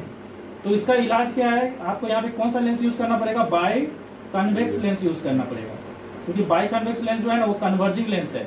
वो लाइट को ना, लाइट का जो ये जो ज्यादा दूर जाके जो मीट कर रहा है ना उसको वो कम कर देगा, क्योंकि पहले लाइट इसमें जाएगा तो ये लाइट को क्या करेगा, कन्वर्ज करेगा। जो भी लाइट इसमें पैरेलल आएगा ये इसको थोड़ा कन्वर्ज कर देगा कि नहीं, और ये कन्वर्ज लाइट जो है ना ये कम एंगल पे जाके फिर इसमें फर्दर ऑलरेडी एक बार कन्वर्ज हो चुका है, फिर यहाँ पे और एक बार कन्वर्ज होगा। तो पहले ज्यादा एंगल पे जाके मीट कर रहा था, अभी क्या होगा, कम एंगल पे जाके मीट करेगा और फाइनली कहाँ पे जाके मीट करेगा, रेटिना में। तो हाइपरमेट्रोपिया का इलाज क्या है, बाई कन्वेक्स लेंस। तो इसमें ना लाइट ज्यादा दूर जाके मीट कर रहा था उसको रेटिना पे मीट करवाया जा रहा है, ताकि लाइट मतलब यहाँ पे बाई कन्वेक्स लेंस क्यों यूज हो रहा है समझ में आ रहा है ना, लाइट और थोड़ा सा कन्वर्ज हो जाए। हाँ, लाइट को ज्यादा से ज्यादा कन्वर्ज किया जा रहा है। ठीक है, देखो कोई पर्सन ऐसा भी होता है जिसको पास का भी नहीं दिखता और दूर का भी नहीं दिखता है। दूर का नहीं दिखता मतलब मायोपिया है, क्योंकि मायोपिया का मतलब क्या होता है, पास का दिखेगा दूर का नहीं दिखेगा, और पास का नहीं दिख रहा है मतलब हाइपरमेट्रोपिया है। हाइपरमेट्रोपिया में क्या होता है, दूर का तो दिखता है पर पास का नहीं दिखता है। अरे समझ में आ रहा है कि नहीं? तो यहाँ पे हम लोग कौन सा लेंस यूज करें, बाइफोकल लेंस, क्योंकि जब हम लोग दूर देखते हैं तो हमारा नजर किधर रहता है, ऊपर तरफ रहता है, और जब हम लोग पास देखते हैं तो हमारा नजर नीचे तरफ होता है। तो मायोपिया का इलाज क्या है, बाई कनकेव, और हाइपरमेट्रोपिया का इलाज क्या है, बाई कन्वेक्स। इसलिए ये लेंस ना बीच से ऐसे कटा रहता है और इसको बाइफोकल लेंस बोलते हैं। कभी कभी ये लेंस ऐसा भी रहता है, देखना किसी का चश्मा में ऐसा रहता है, और यहाँ से ये मायोपिया के लिए है और ये हाइपरमेट्रोपिया के लिए, मतलब उसको दोनों प्रॉब्लम है। देखो यहाँ पे ये फर्स्ट फोकल लेंथ है, ये फर्स्ट फोकल लेंथ है, ये सेकेंड फोकल लेंथ। इस केस में ये फर्स्ट फोकल लेंथ है और ये सेकेंड फोकल लेंथ। अगर कोई भी प्लेन है, क्या है, कोई भी प्लेन है, जैसे ये मोबाइल एक प्लेन है, प्लेन सरफेस है, ओके। तो कोई भी प्लेन सरफेस को अगर आप इस फोकस से ऐसे पास करोगे, किसी भी प्लेन सरफेस को, जैसे ये मोबाइल एक प्लेन सरफेस है, इस प्लेन सरफेस को अगर आप इस फोकस से करके क्या करोगे, पास करोगे, इस तरह से पास करोगे कि ये प्लेन सरफेस ना इस प्रिंसिपल एक्सिस के साथ कितना एंगल बनाएगा, 90 डिग्री। देखो ये भी 90 डिग्री बना रहा है कि, तो एक प्लेन सरफेस अगर पहला फोकस से पास कर रहा है और वो प्लेन सरफेस अगर प्रिंसिपल एक्सिस के साथ 90 डिग्री बना रहा है, तो इस प्लेन को हम लोग क्या बोलेंगे, फर्स्ट फोकल प्लेन। उसी तरह से ये वाला को हम लोग क्या बोलेंगे, second focal plane. Second focal plane वो प्लेन है जो कि सेकेंड फोकस से पास कर रहा है और प्रिंसिपल एक्सिस के ऊपर परपेंडिकुलर है। सेम चीज यहाँ पे भी है, ये है सेकेंड फोकल प्लेन और ये है फर्स्ट फोकल प्लेन। तो फोकल प्लेन वो प्लेन होता है जो कि उस फोकस से पास भी करता है और साथ ही साथ प्रिंसिपल एक्सिस के साथ 90 डिग्री बनाता है। समझ में आया कि नहीं?